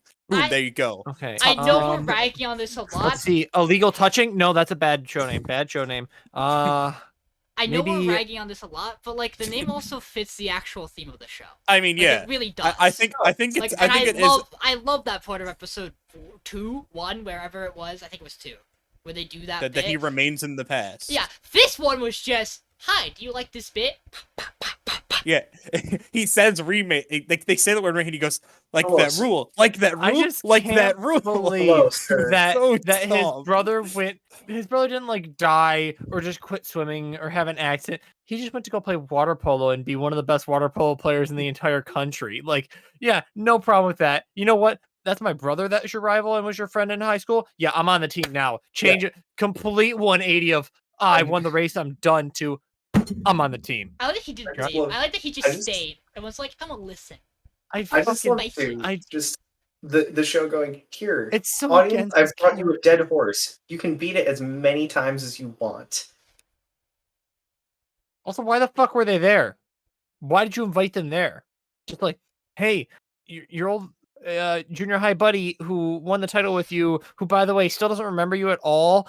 He swam yesterday. His You want to come class- watch him swim in the Because pool? Glasses Boy thinks the only thing you need to get your memory back is just to like walk the same path you did before you lost it. He's like, Maybe "Damn, if if they you just- just retraced your steps, bro, your memory's gonna come back." Hmm. Let's see. I remember when he was training, he almost drowned that one time. Let's waterboard his ass until he remembers. Honestly, surprised no one shoved the bag over his head, shoved him into a car, and driven him to the stadium where they won nationals. I'm waiting Right. for it. Show him where he won. Maybe- See if it guys, maybe we sparks just- anything. Guys, maybe if we just crash into the same tree, he'll hit the other side of his head and get his memories back. Problem solved. They're gonna do that. Someone else is gonna lose their memories. Oh, guys, what happens when he remembers his memories and then forgets the new memories he made? Like in a different show I watched. really hope that doesn't happen. So bad. But then I- remembers it all anyways. I also really there are a couple other things we like kind of jokingly or realistically do rag on that I also do like in the show. As much as it really is just the female character wants him to play, she loves him and he wants to play, so he gets in love and also doesn't So have he to pay her gets tons laid. of money. I think it's a really nice and clever way to have that character do that gesture. Like she's the only character who understands his situation and isn't being like an outright ass about it. Like, cause he could have just walked away, and I doubt she would have been like, "Yeah, I'm actually." And she knows exploiting you she's for hot. cash." He totally could have just forced herself back into that relationship because she knows she's hot and he's basic bitch who liked her after seeing her twice. Like, Like- but instead chooses to like go with the bit still basically. She seems like his family, where she's like, "I know how much this meant for you. I don't think you'd be you if you don't at Weren't least playing. give it a try to see if Yeah. you'll love it again." And she's like, "But also, you don't know me, so why would you fucking listen to me? What if I bring up this story about how you owe me fucking money, bitch?" Where's my money, bitch? I don't know how I feel about this shitty Where's your team who's fucking supposed to money? play them. I don't know how I feel about them yet, because none of them look like they're in shape to play water polo, but I don't the know. Iwakakaru 3. Yeah, you heard of us back when you were in junior high and didn't lose your memories like everybody else is gonna bring up in the show because everyone remembers you, but you don't remember anybody. I do like that way of testing him, though, because it's a matter of, like, do you remember us, the Iwakakaru 3? And he's like, I've never heard of you. Stop Like, calling us that they- for fuck's sake. and they don't make a big deal about it. They walk away, and they're like, yeah, no, he just doesn't remember us. Good to know. Yeah. Good way to That's nice. handle it, show. Why haven't you been Okay. doing this for every other character? Wow, Yeah. if only like his water polo friends from the original team were like that. Like we were the Fearsome Four. You don't remember? Oh, that's sad. And moved on. Oh, this show's so frustrating. Like it's not the worst show of the week, and we're gonna watch more of it because of that. But like Dodge, is like- this I- is one of my least favorite sport shows I've ever watched. Dodge, now by my brain's far. just they give the giggle bit about this show. I can't stop The laughing. what bit? The The giggle remain bit? bit? No, the giggle bit. When you two are watching that video when we're done with this podcast. Speaking of, we're almost there. Hey, Michael. Time for the better re-show of this Time for season. the- Yo, one of the guys, best did, shows did you of the see week. this show raised 4 places on my ranking? It's almost like it should have been Look, this high from the You beginning. finally put it in the right Crazy. location. God, I can't believe I was gonna put it 2 as well, right? But I was like, well, I like baseball, and also like a remake I watched so long. I was like, was it really that good? It had some kind of like generic stuff. I don't want to be like the only one who rates it super hot, and then everyone else rates it too. I'm like, well, shit. Oops. Fucking good. The Michael, show talk about it. is introducing drama, which I don't know how I feel about it. It's all going to depend on what they do from this, but I like. We discussed this a lot, me, Mason, and Dodge, that them pushing this early makes us think he's not getting with either of them, because they're pushing this way too early, Yeah. Mhm. and he's either going to end up with no one or end up with Kawasegawa. I think I said that right. You did. The Her name is red-haired one. K. We can just call her K. Right? Hold on, now. Kawasegawa. K-chan. Why are we Okay, writing out John. the possibility of him getting with his bro? I don't like this. Yeah, maybe he's gay. Maybe I mean, he discovers true. himself in here. He could be gay. Maybe he gets with um, a sister. well, Who knows? but- He's only like 6 years younger than her.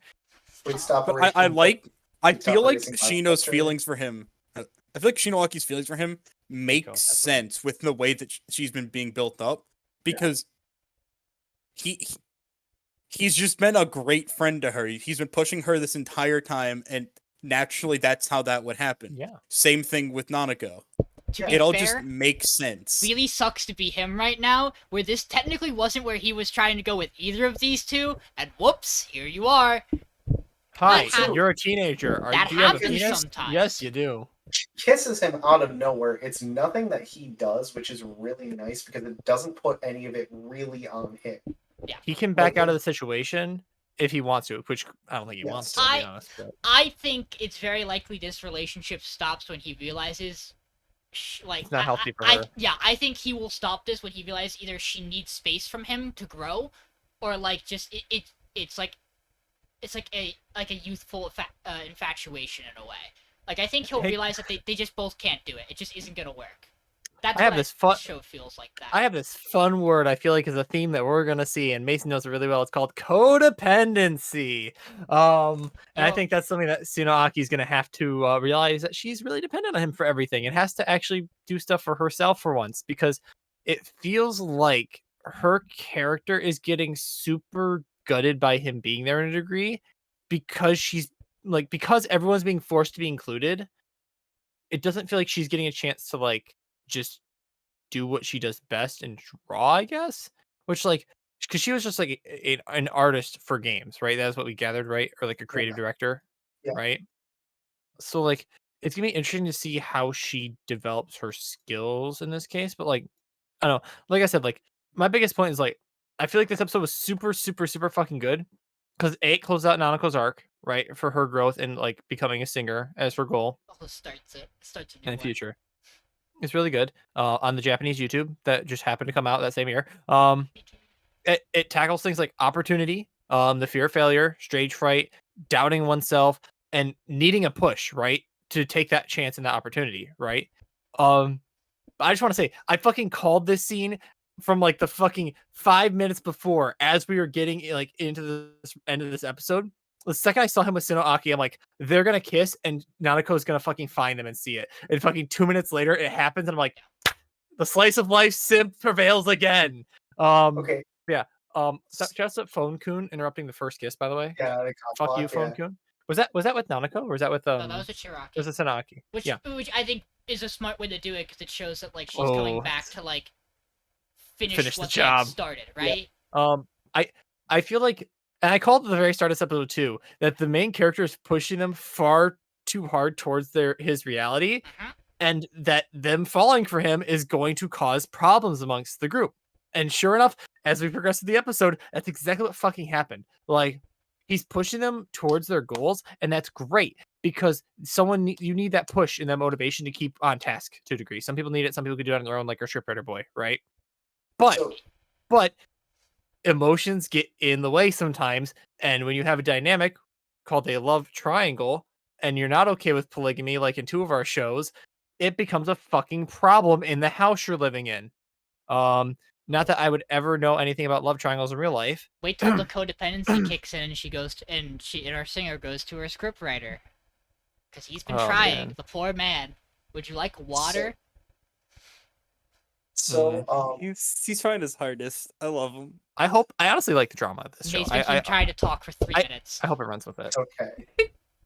Okay. Sorry. So one thing I really enjoyed too is this episode also did a lot of good things for our side characters. So like, we got Himbo Wingman, and Himbo Wingman is just a treasure. The fact that he is so excited to be in this plane, and then he ends up being the fucking tree. We also got more of Lolly Senpai, who acknowledged, yes, I know I am a lolly. I am flaunting that for the exact reason of that. And also just like her being useful for the stuff going on. I don't entirely remember because I watched this almost a full week ago and the show's kind of blurred together. But we just got a lot of like nice like character moments for our side characters and also our main characters. That's true. Like the whole thing about scriptwriter boy just being a literal fucking clown at one point, just because he just was bored and learned how to juggle. Like, that's just a neat character note. Like, it's just things like that that make me really enjoy the show, is just focusing on not just the main problem, but also developing side characters and main characters more all the time. We also have the upperclassmen group where we have like the singer who's like, "Nah, she's got this. She's good. She's like I like." I've been working with her. Outside the pervert cameraman who continually gets to do as he should, I like this cast of characters. Yeah. Yeah, I like the club, the fine arts club. I also really love how the show understands exactly what time period it's putting this in. It put it at 2006 and understands exactly what happened in 2006.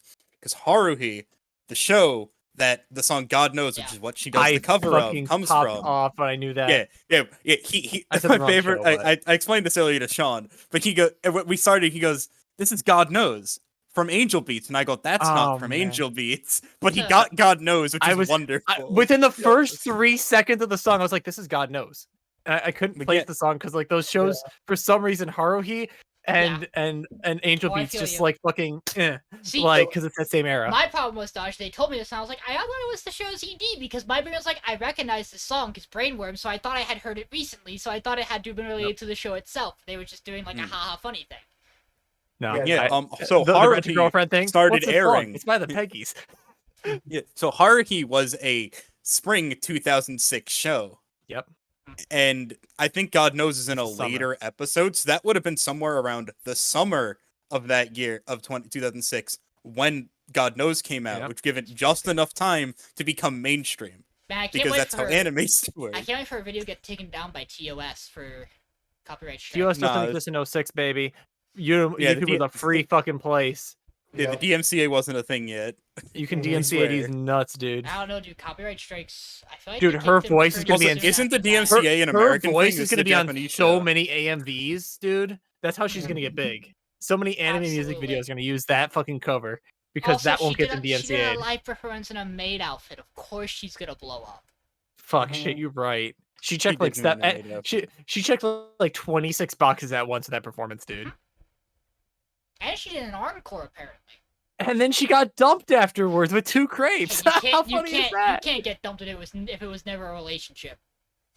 Sorry, she got fucking rejected without even asking him out. She got cock blocked by the cuter, shorter, like higher voiced roommate. This episode reinforced my opinion that either middle of this show or end of this show, bad things are going to happen to somebody because it's too happy. Like we're finally getting into like here's an actual real big problem moment.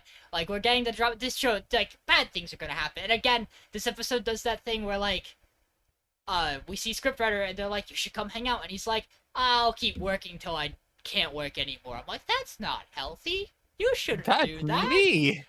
And now my hope is that okay, maybe if like Nada goes on and is like, I hate them so much. He's like, well, you know what? I'll take some time and be with you as a good friend. Dude, he's gonna slide right in. He's gonna slide right in those DMs. You know what I'm saying? Great job. Would you like this water? Well, Hey, shit. hey, we can go talk in my room if you want. You know, I got some, Yeah, well, they have the upper floors and the two of them at the bottom floors, so the house is already divided properly. Yeah, but then they're both bottoms, and then it becomes really awkward. This show's good though. Also, This is really come on, good. the scene where he walks in and she's like, "Well, you missed all the maids," and he's like, "Well, I'll have to settle for you, I guess." Come on, That was the clean. show, the That was show's clean. So the show's good. building them. I will say too is every single like slice of life or romance that I've enjoyed has had some drama in it, because that's what Yeah. makes the plot interesting. Yo, conflict's awesome. That's what separates slice of life and rom-com from moe. You know, other than like the art style and the character design, it's like just happiness and cute times versus actual issues that pop up in relationships and in life. Yeah. It's almost like there's Sometimes a you'll like the same rom-com. guy as your friends. It sucks. It's almost like it's a rom-com with the show, but the conflict just kind of gets wiped away. That's why I don't like it, because it's not Okay. moe, and it doesn't. It's kind of great because it gets wiped away, and it usually never wipes it away that way. We can share. We can differ on that opinion. I really like Remake. I'm super happy considering the show's had an iffy track record of on showing us performances and productions. Thank God they showed us the singing performance this episode. That would have been Right. weird. Yeah. Imagine. They're just like, you never get to She's see gonna any sing. of the art. She's gonna sing. They cut to woo! Right? Oh, it was so tiresome. Where'd my boy That go? was so He's over beautiful. there. She's over there making out with your roommate. What a bad cut that would be. It's just no performance, no build up, Yeah. heartbroken. Cuts Also, to, one cuts of the to clapping, cuts to where's main character, cuts to Crepes seeing them kiss. Oh man, that'd be awful. By the way, guys, we're gonna spoil shows and use profanity this episode. Oh, Yeah, shit. So one of the lines is that really hit it hurt for no reason was when him and Shinawaki are sitting there and she goes, "Sorry for pulling you out right before the encore," because Right that before means her he encore. missed her final song She played because another of song afterwards. Shinawaki, Yeah. and it hurts. And if she heard that, You know, she was oof. No, she didn't yeah. hear that. She was coming in like in the Good. middle of that scene. Another No, because she had to go important note. perform. it's just the fact that we know that happened. They This probably talked for a gets- bit because she had to go perform an encore, get the crepes, ask where he is, and then try to go find him. So this gets kind of swiped away by the fact that this whole end half of the episode happens. Our main character passes the fuck out after reading a name on a painting. What the fuck was that Yeah. about?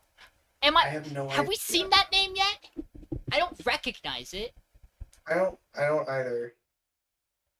I'm so intrigued by that point. Yeah, that's I what completely leads to forgot the- about that. That's what leads to the phone kiss scene, is that she takes him back to the dorm. Yeah. Which, man, these two just love carrying each other passed out. They're truly made for each other until it Dude, goes she must be horribly wrong. fucking. She must be compact as hell, or just like fucking do hella squats. Because I don't know how she carries that dude back on her own, or she just called like roommate to help, probably. Also, funny bit I really enjoyed in addition to that, Lolly Senpai signing the food and make it just writing money. Yeah. I love her. I she's love this great. show. This show's great. I also really like how like enjoyed she set up this. for like the okay, I still am interested in this guy even more so now, right? With how he's kind of developing his own classmates' talent. But I'm excited for this next episode. I want to watch it like as soon as possible. Like every week, like my top 5, I'm like, all right, I want to sit down and watch these now. Because they're Then we usually always can't out. because we can't watch Sonny Boy because it's not out. Yeah, but like I mean, we can watch like most. Yo, speaking of, Speaking we're at of. the end. Dodge, Oh shit, we're here. Dodge, I'm gonna give you the 30 minutes you need to talk about this episode. Take me out to the monkey game. Watch Monkey. them play some baseball. Fucking One of racist. them's blue and one Come on, has come on. one arm. One of them's going to die and kill the sport. Basically, I know yeah. you sent it over. That was almost complete ad-lib, over by the an way. hour ago, but I just saw the Cars photo and you killed me. So, oh my god. So this is a really Well, weird episode. And I say that every week, but like this time I really fucking mean it.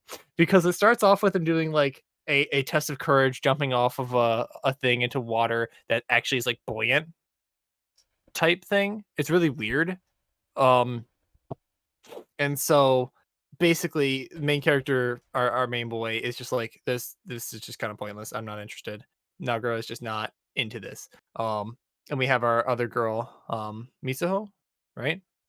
Am I getting names right? I think I'm getting names right No, this it season. was Go me. Mizuho. Mizuho is up there with him, still trying to get with that. And he, being the awfully dumb, thick-headed main protagonist, doesn't really realize both girls are probably interested in him. But he kind of gets pushed off and almost dies, but like hits a warp point and sees the monkey baseball scene, and we're like, "What are we watching?" And then He also sees that they're home Yeah. with the monkey. And so, shout out to Knows Me for liking baseball. That's in one of my notes. Baseball's good sport. My man's can see monkeys is in there.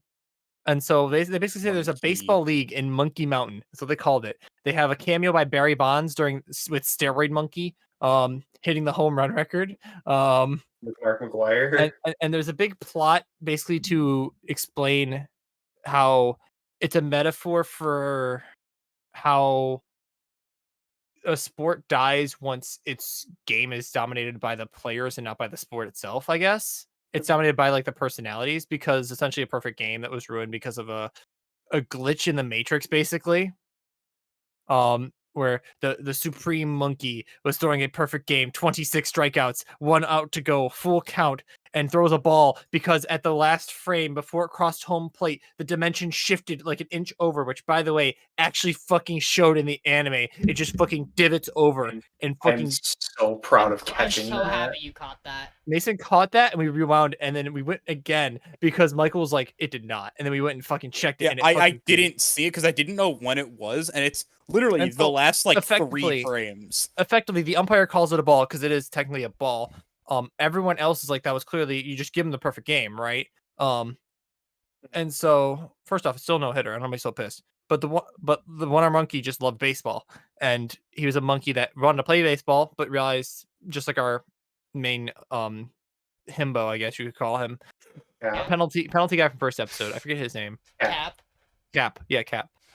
Basically, he realizes he doesn't have a talent for baseball, right? But he likes to play it, and that's why he's so obsessed with the sport. And that's something that really like resonated with me, because I felt that same way about a lot of things in my life where I don't have the talent, but I still love it. League of Legends. And so basically, like the biggest point they made was like, I think Nozomi said it, where it's like, you feel bad for the one-armed monkey, but not just that, but because it wasn't the monkey that died that day, it was baseball. Which I think like this whole episode was really weird, but like it had a really good like self how do you say it? Self-contained story, right? In my opinion. And that's why I had it too, because I really like the self-contained story of it. And then the overarching concept of Nagara losing this contest, basically this bet, to warp, and so he has to try to warp them back because he can control his powers. But it's kind of determined that Nagara can only warp them to this world, right? Like in a separate dimension of all these other connected worlds, he can only warp them to these connected worlds, not back to the connection point to the main world, right? And the episode closes on their sensei walking in from the water, who has huge Hantana Gahugas and glasses and a lab coat, because all senseis have lab coats in Japan, apparently, and basically just starting to lay down the law. And that's where we leave it off. Like, so some things that I noticed that you didn't quite cover that I wanted to brush up on. We're still having the character relationships are being still proven to be what they are. So we still have the stuff where Mizuho and Nagara are still together most of the time, but like they're kind of like on tentative ground right now. There was a scene at the beginning of the episode where the MC Escher boy, where he can just kind of fly around and stuff. They're eating at the curry stand, and Cap is talking, and he just like straight up ignores him and then leaves because he is still understandably pissed at Cap because Cap tried to fucking kill him in the first episode. And you don't forgive that shit very lightly.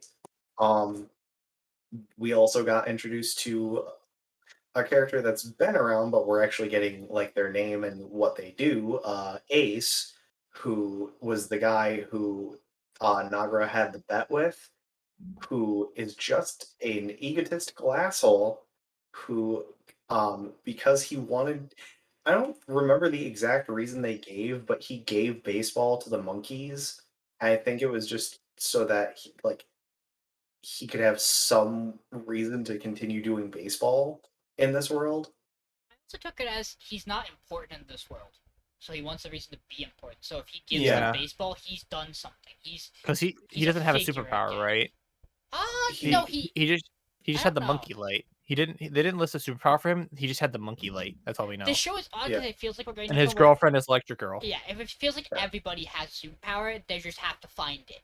Is what it Yeah, really and feels like at sometimes this their point. power isn't something Yeah, crazy, I think like everyone has it. Yeah. reality bending.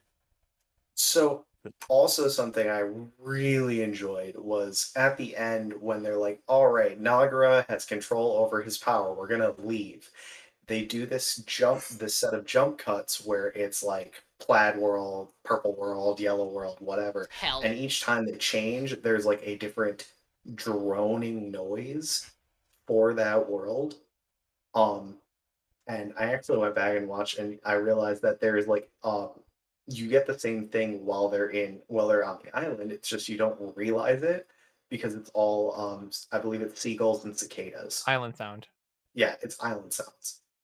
So you don't think about it until you realize that it's The changing wind every and leaves time. brushing. Yeah, but it's always playing. Whereas the school was completely silent because they're in the void. Yeah. So that was just something really cool. I am a sucker for good sound design like that. So also this episode had so much of the wide shot watercolor effect, and it's so pretty. It's so weird because it's like the opposite of bad CG, where it's good watercolor. Like it's Yeah. good painting, not bad CG. And there's so many moments where like it'll cut to like just like this weird like plain thing, but have it be animated, right? Like they'll have slight movements and stuff in this and that, and we'll cut back to the characters, right? And it's just I don't know what it is, but I just love that aesthetic, like you're saying. Yeah. Like it's just so it just fits the show. Like I think Madhouse is just knocking out of the park with the aesthetic of the show. Madhouse is an animation studio that I will pretty much trust until they give me a reason not to with Please don't fuck up the their show. choice of aesthetics. Because they always knock it out of the park with their aesthetics. Knock it out of the park. So there's just one thing I want to say about this episode is that I cared literally -3 out of 10 about Cap's Baseball. literal 10-minute monologue about the history of monkey baseball. I thought it was so funny. I thought it was neat. And then he kept going for actually 7 minutes longer than I expected him to. Like, it felt like half the episode had him talking in the background about it, while other characters were doing important things. And I was like, okay, cool, monkey baseball, but like, do I need to know the history of this one batter that's not important to this current thing we're talking about? I don't know. It's just a lot of history of monkey baseball. It was the full And I story thought of it was Monkey kinda Baseball, weird. basically. Which was like it was interesting to me because it was like it gave us like it was its own story. Like it was a self what is the word? It's something narrative. Self-contained narrative. Where like they set up this like short story of all of Monkey Baseball basically. Another word for it.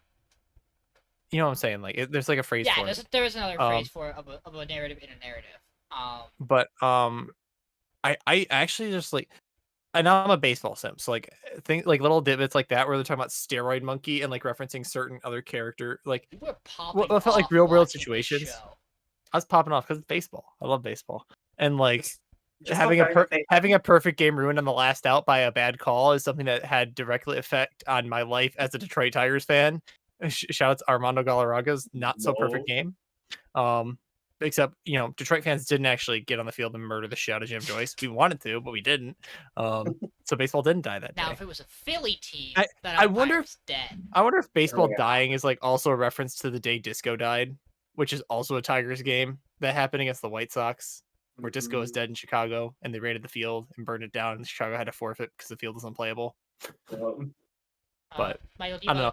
Thoughts, Michael? Baseball tidbits are cool to me, but if you don't like I baseball, mean, it's probably a boring episode. Other than me just not, I just wanted to mention like the one thing that I didn't really enjoy about this episode was just Cap fucking droning on forever.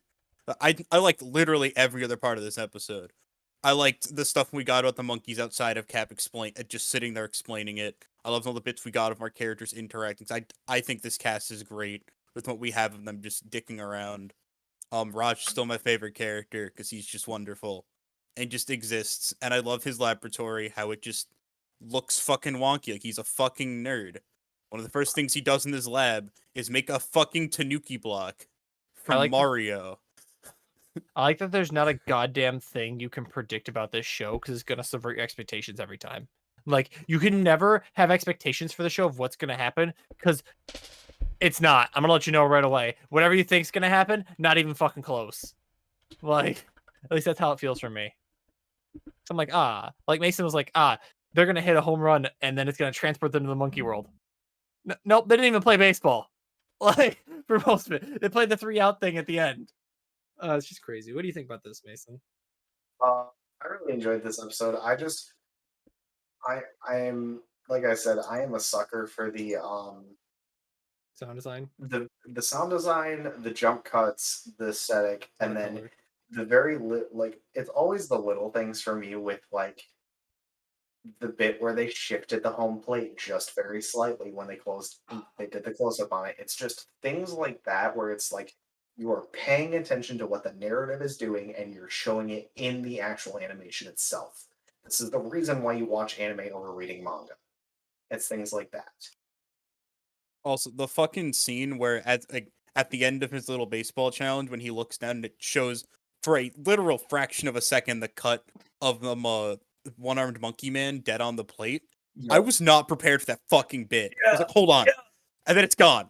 You literally you get to just see it, and then it's gone. And you get nothing else about it. It's like, what the fuck? And he's like, I saw the monkey, and he's like, you saw it?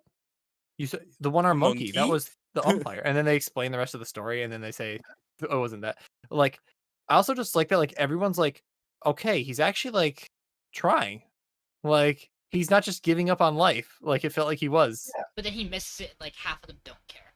Like I mean, like a lot of them were like, okay, I see you though. But they're like they're the established cast that kind of aren't assholes, right? We still have a very clear like Raj and our MC Escher boy who's like the tsundere friend, you know.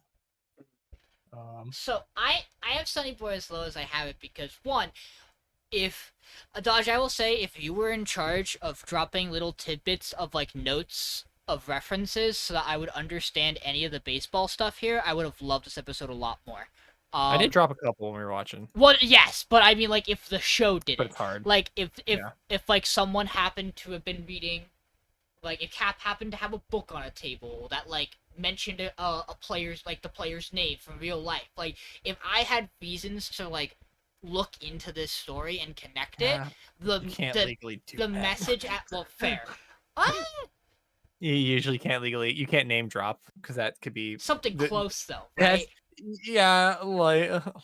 But, like, so for me, it's hard. The thing is, like, not getting that core story makes the delivery of the line, the monkey wasn't what died, baseball was.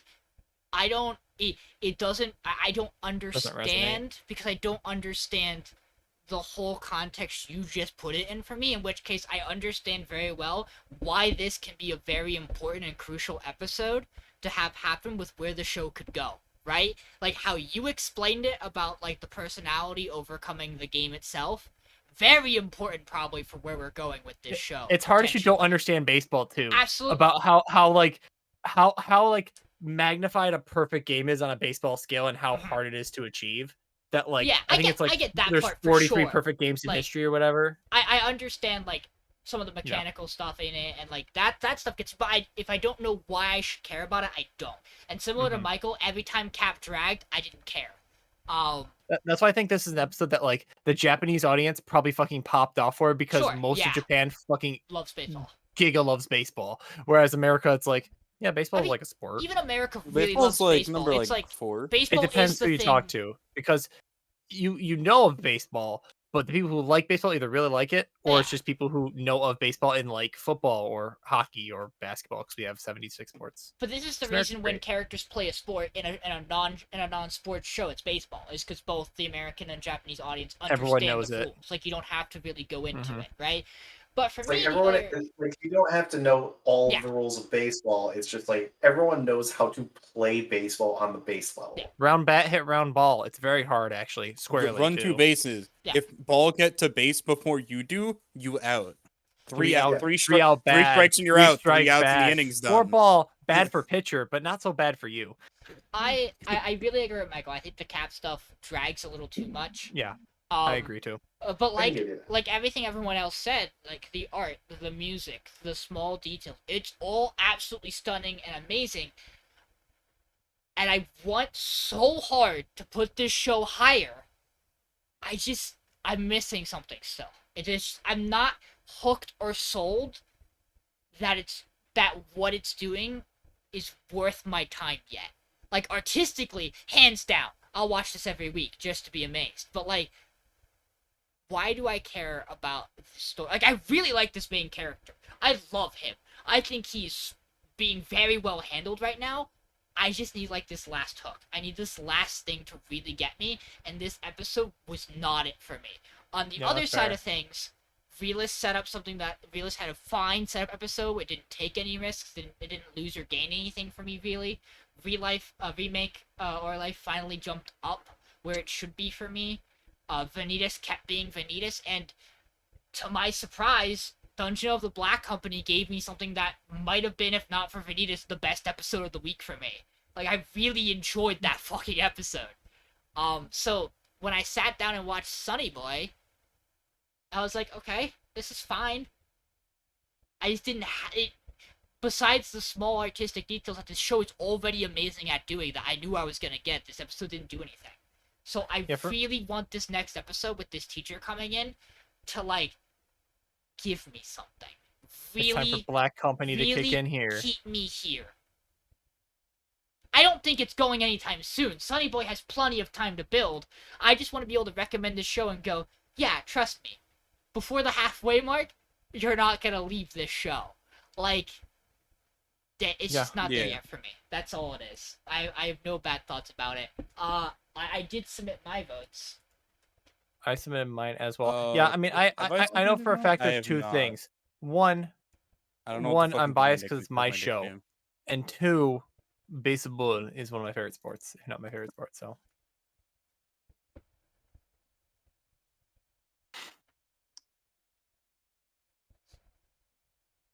Not necessarily have necessarily good ratings, but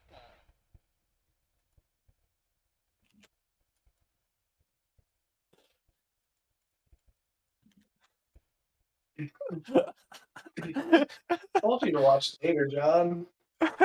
No, I got Time Mortality, Mason. That's not a video. That is a video. Just you. That's funny. you submit. Yeah, mine. I have a more professional video to show you guys after the podcast. Not that one. Okay. English VTubers out of context again continues to be the best subreddit I ever followed, or Twitter I ever followed.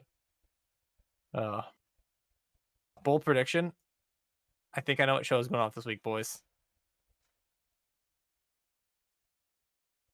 I have it narrowed down to the two that might tie. Well, actually, no, I guarantee it's probably one. But we'll see. Michael. He's doing something. What the fuck are you doing? You'll see when. I hope you're gonna do Fucking the name, exact same thing I did. I hope you're gonna do the exact same Sean, thing I don't think you did. I don't think I did the same thing you did. Oh, no, not quite. Sean, there's no way it's anything No. fucking similar to the thing I just did. I'm the only one who did it. So I'm gonna try to get this in a good spot. It's a little hard for me to. Do not ask me to recite what I wrote. I don't remember all of it. All I'm saying is I think we don't have to worry about someone going twice in a row next week. So, I'm gonna have this. Actually, you know what I'm gonna do? I'm just gonna do this. We're just gonna make this doable. So Mason, One Piece this week though. Cool. Thank God, Robin actually got to do something. Robin fucking did something. Okay, guys, here we are. I have the screen up.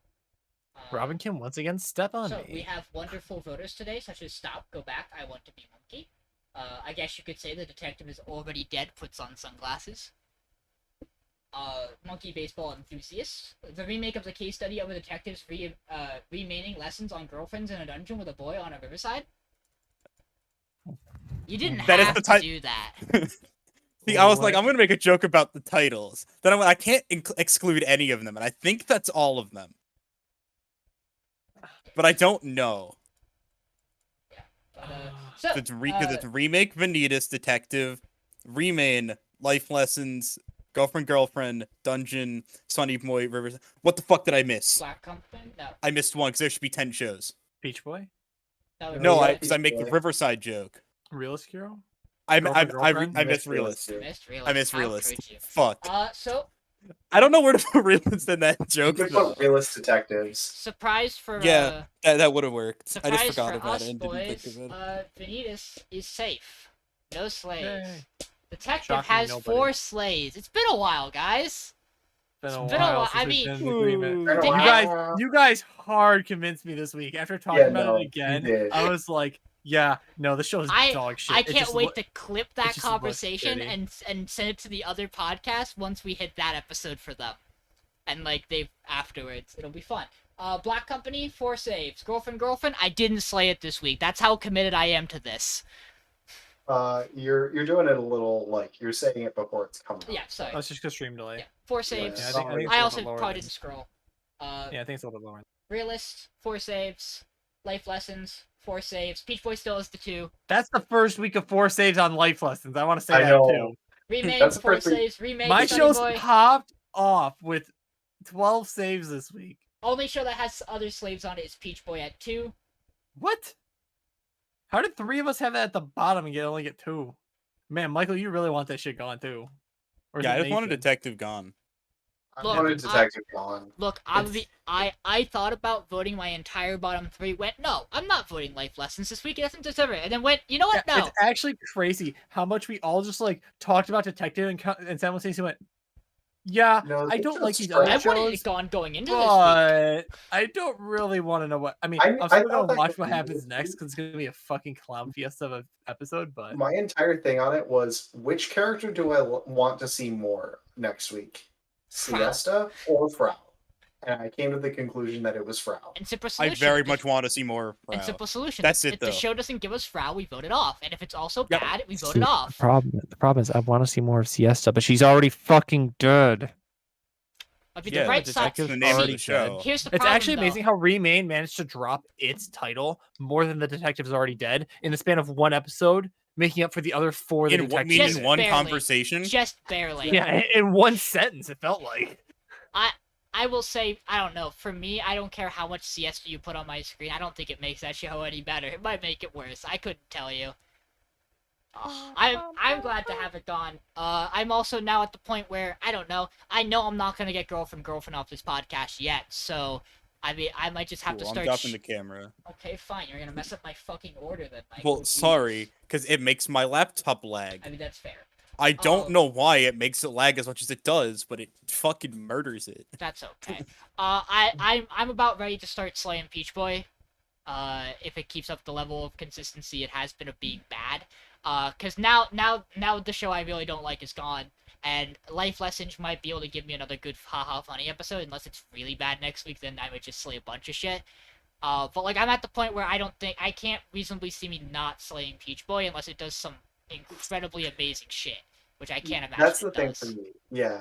It's like that's the thing that I was talking to you like saying earlier when you were talking about it was like you cannot keep holding out hope No, on it. you're right. Absolutely. Like I'm ready. Like I said it.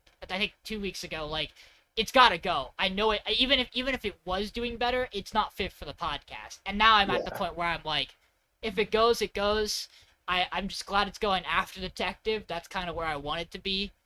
This is very much. What was the? There was another show I had like this where I was trying to get rid of it, but I wanted to hold it till I thought it. Other Side Picnic. That was the one where I Oh. was like, that show I don't think needs to go yet. And then we held it That for was- a long I ass wanted that time. show to go so bad. But, That like- was my That vision. show I want the show did to go not so like that show would have been so much better if they just kind of like said the Yuri bit was actually a real thing. Just Yeah. let them fuck, god damn it. Like legitimately just let Velma and Daphne fuck. weird. Other Side Picnic was also my show. Look, I had Battle Game Go week 1. Give me a break. I needed to space them. Peach Boy might go next week, and now I'll find 2 other shows to go before Remain, and then My shows are hanging in there. My shows are hanging in there by the skin of their teeth. We still Here's the funny thing. Eventually, Mason's like, I'm in the finals. I don't even care. Dude, eventually, I lost my shitty show. I don't give a fuck. I got the other 2. Yeah, I love my 2 shitty shows, and I have my like potential GOAT. You guys are all fine compared to me, who is desperately I'm scaling just for late trying game, baby. to keep a show, as long as I possibly can. Sunny Boy's just my Kog'Maw. It's just scaling for late game. Like at this point, Remain has to do a lot of work for me to even be in. Like I don't think I'm breaking. I know I'm not breaking top 3 this season. Most likely, it's very, very unlikely. It's just you. You just had my first season where like I just got unlucky. I mean, I didn't pick Sunny Boy because I wanted other people to pick Sunny Boy. I didn't pick Realist because I was gonna fucking ride Pirate Princess the whole way home.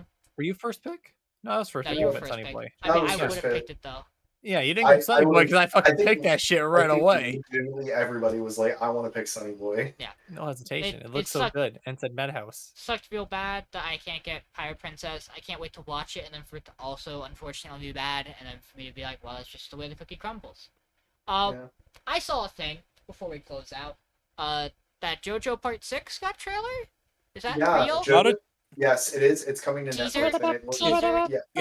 yeah. No, it wasn't even. Oh, we did get a teaser because it was a hour-long live event interview with the voice actors for Jolene, Hermes, and Emporio, and also the chief director was there.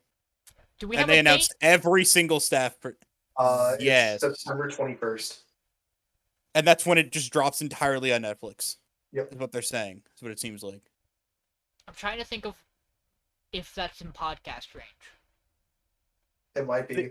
My Also, issue is that watch I it. mean, it's don't put technically a it's technically a sequel, so it can't come on the Yeah, podcast. it is. JoJo Part 5, I think, could have realistically been a podcast thing. Part 6 5 can't. Part 6 is Part 5 intrinsically connected to parts 3 and 4. This Yes, entire well, conversation mainly is to just- 3. Oh, same to me. It's- Same to me too, Dodge. I haven't. I've only engaged in the first season. My sense of JoJo's knowledge is part 4 and haha stand name in English go burr. The last Yeah, no, episode like, I Classic watched. pancake. Michael and I are the resident like JoJo nerds, and then I am both. I will say I am both very excited and very not for Part 6 because Part 5, when the anime came out, I read all of Part 5's manga, and then I watched the anime and I went, "Wow, the anime is just better than the manga in literally every way." Because it made the main villain make sense. Part 6, I legitimately quit reading the manga because it was so goddamn boring. So, You're hoping the anime does better. I understand Part 6 has some of the worst stand fights in the entire series. So But I also, bad. from what I've seen of the main cast, they seem like a really fun group. So the main cast is a fun group, because you have Jotaro too, but as a woman. You have Hermes, which is like if Joseph and Josuke were just like one person essentially. And then you have FF, which is FF. Mhm. and Weather fight- Report's a non-character, Weather and I Report's a don't know much non-character. about Anasui. Anasui is So Dodge, how you do? Obsession. I'm doing good. I'm just The looking for character. soundboard buttons to push to show you guys after this. See, So I find it really funny. Apparently, the English translation for Anasui is not Anasui. They're calling him Anastasia, that doesn't surprise me actually. which, in my opinion, is more copyrighted than Anasui is. Yes. Don't worry Because it's a about it. Disney property. But Yeah. or not Disney, Fox.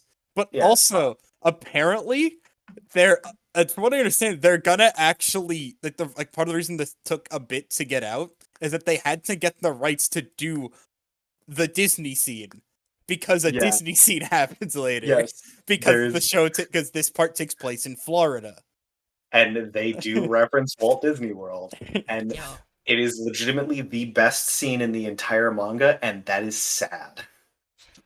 Well, Also, the stand Bohemian Rhapsody exists. well, Yes. gang, I apologize for opening the world's biggest can of worms. Yes. What I was getting at with this is, man, next season's gonna fucking rock with everything we have coming. It's a shame that Shield Hero got pushed back. Did it actually? Yeah, they delayed it. It's not coming out next season. It's Yikes. very unfortunate. Yeah, But- shout out to whoever gets first pick gets Chainsaw Man. If So, it Dodge, airs- how would you feel if I If it took airs. Comey from you? Or maybe the Yeah. Pirate Princess next season. Hey. I thought so. Here's the problem. I thought about holding it and being like, we could watch it next season, but also I kind of just want to watch it now. When it If comes it's good, out. let me know. That was essentially me with Ragnarok. out I was now? like, I want to It's just the watch 19th, this. I think it starts. It's like mid to late August. So like we can talk about that off air about whether or not we want to gentlemanly never watch it, so we can include it in the summer or fall. I mean, I'm probably not going to watch unless I have to. I probably would be Same. the only one to check it out. So like, It's one of those things where watching you and DJ watch that trailer, you guys were like, or DJ was literally popping off at the plot line that a princess could be a pirate, and I was like, so that's like the most generic fucking plot line ever. Why I'ma is let that you, what you're I'm popping gonna off let you at? know why I'm really excited for it. It's a Like, it could be cool. It's a Toonami but- produced show. And I'm Okay. just excited about that. It seems like it's gonna be really cool. I'm a sucker for my childhood.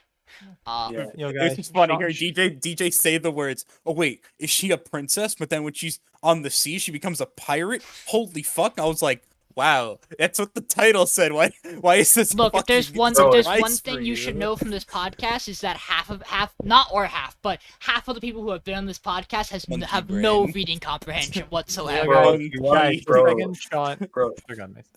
bro, Huh? if you want a princess that's also a pirate, just play Wind Waker. True. Also, I mean, guys, this was second best Sean when he Zelda. found out that he didn't need a Pirate Princess. Just yeah. God fucking Now damn it. we're gonna get copyright strike. God damn it, gosh. Either way, everybody, have a great night. We will see you next week.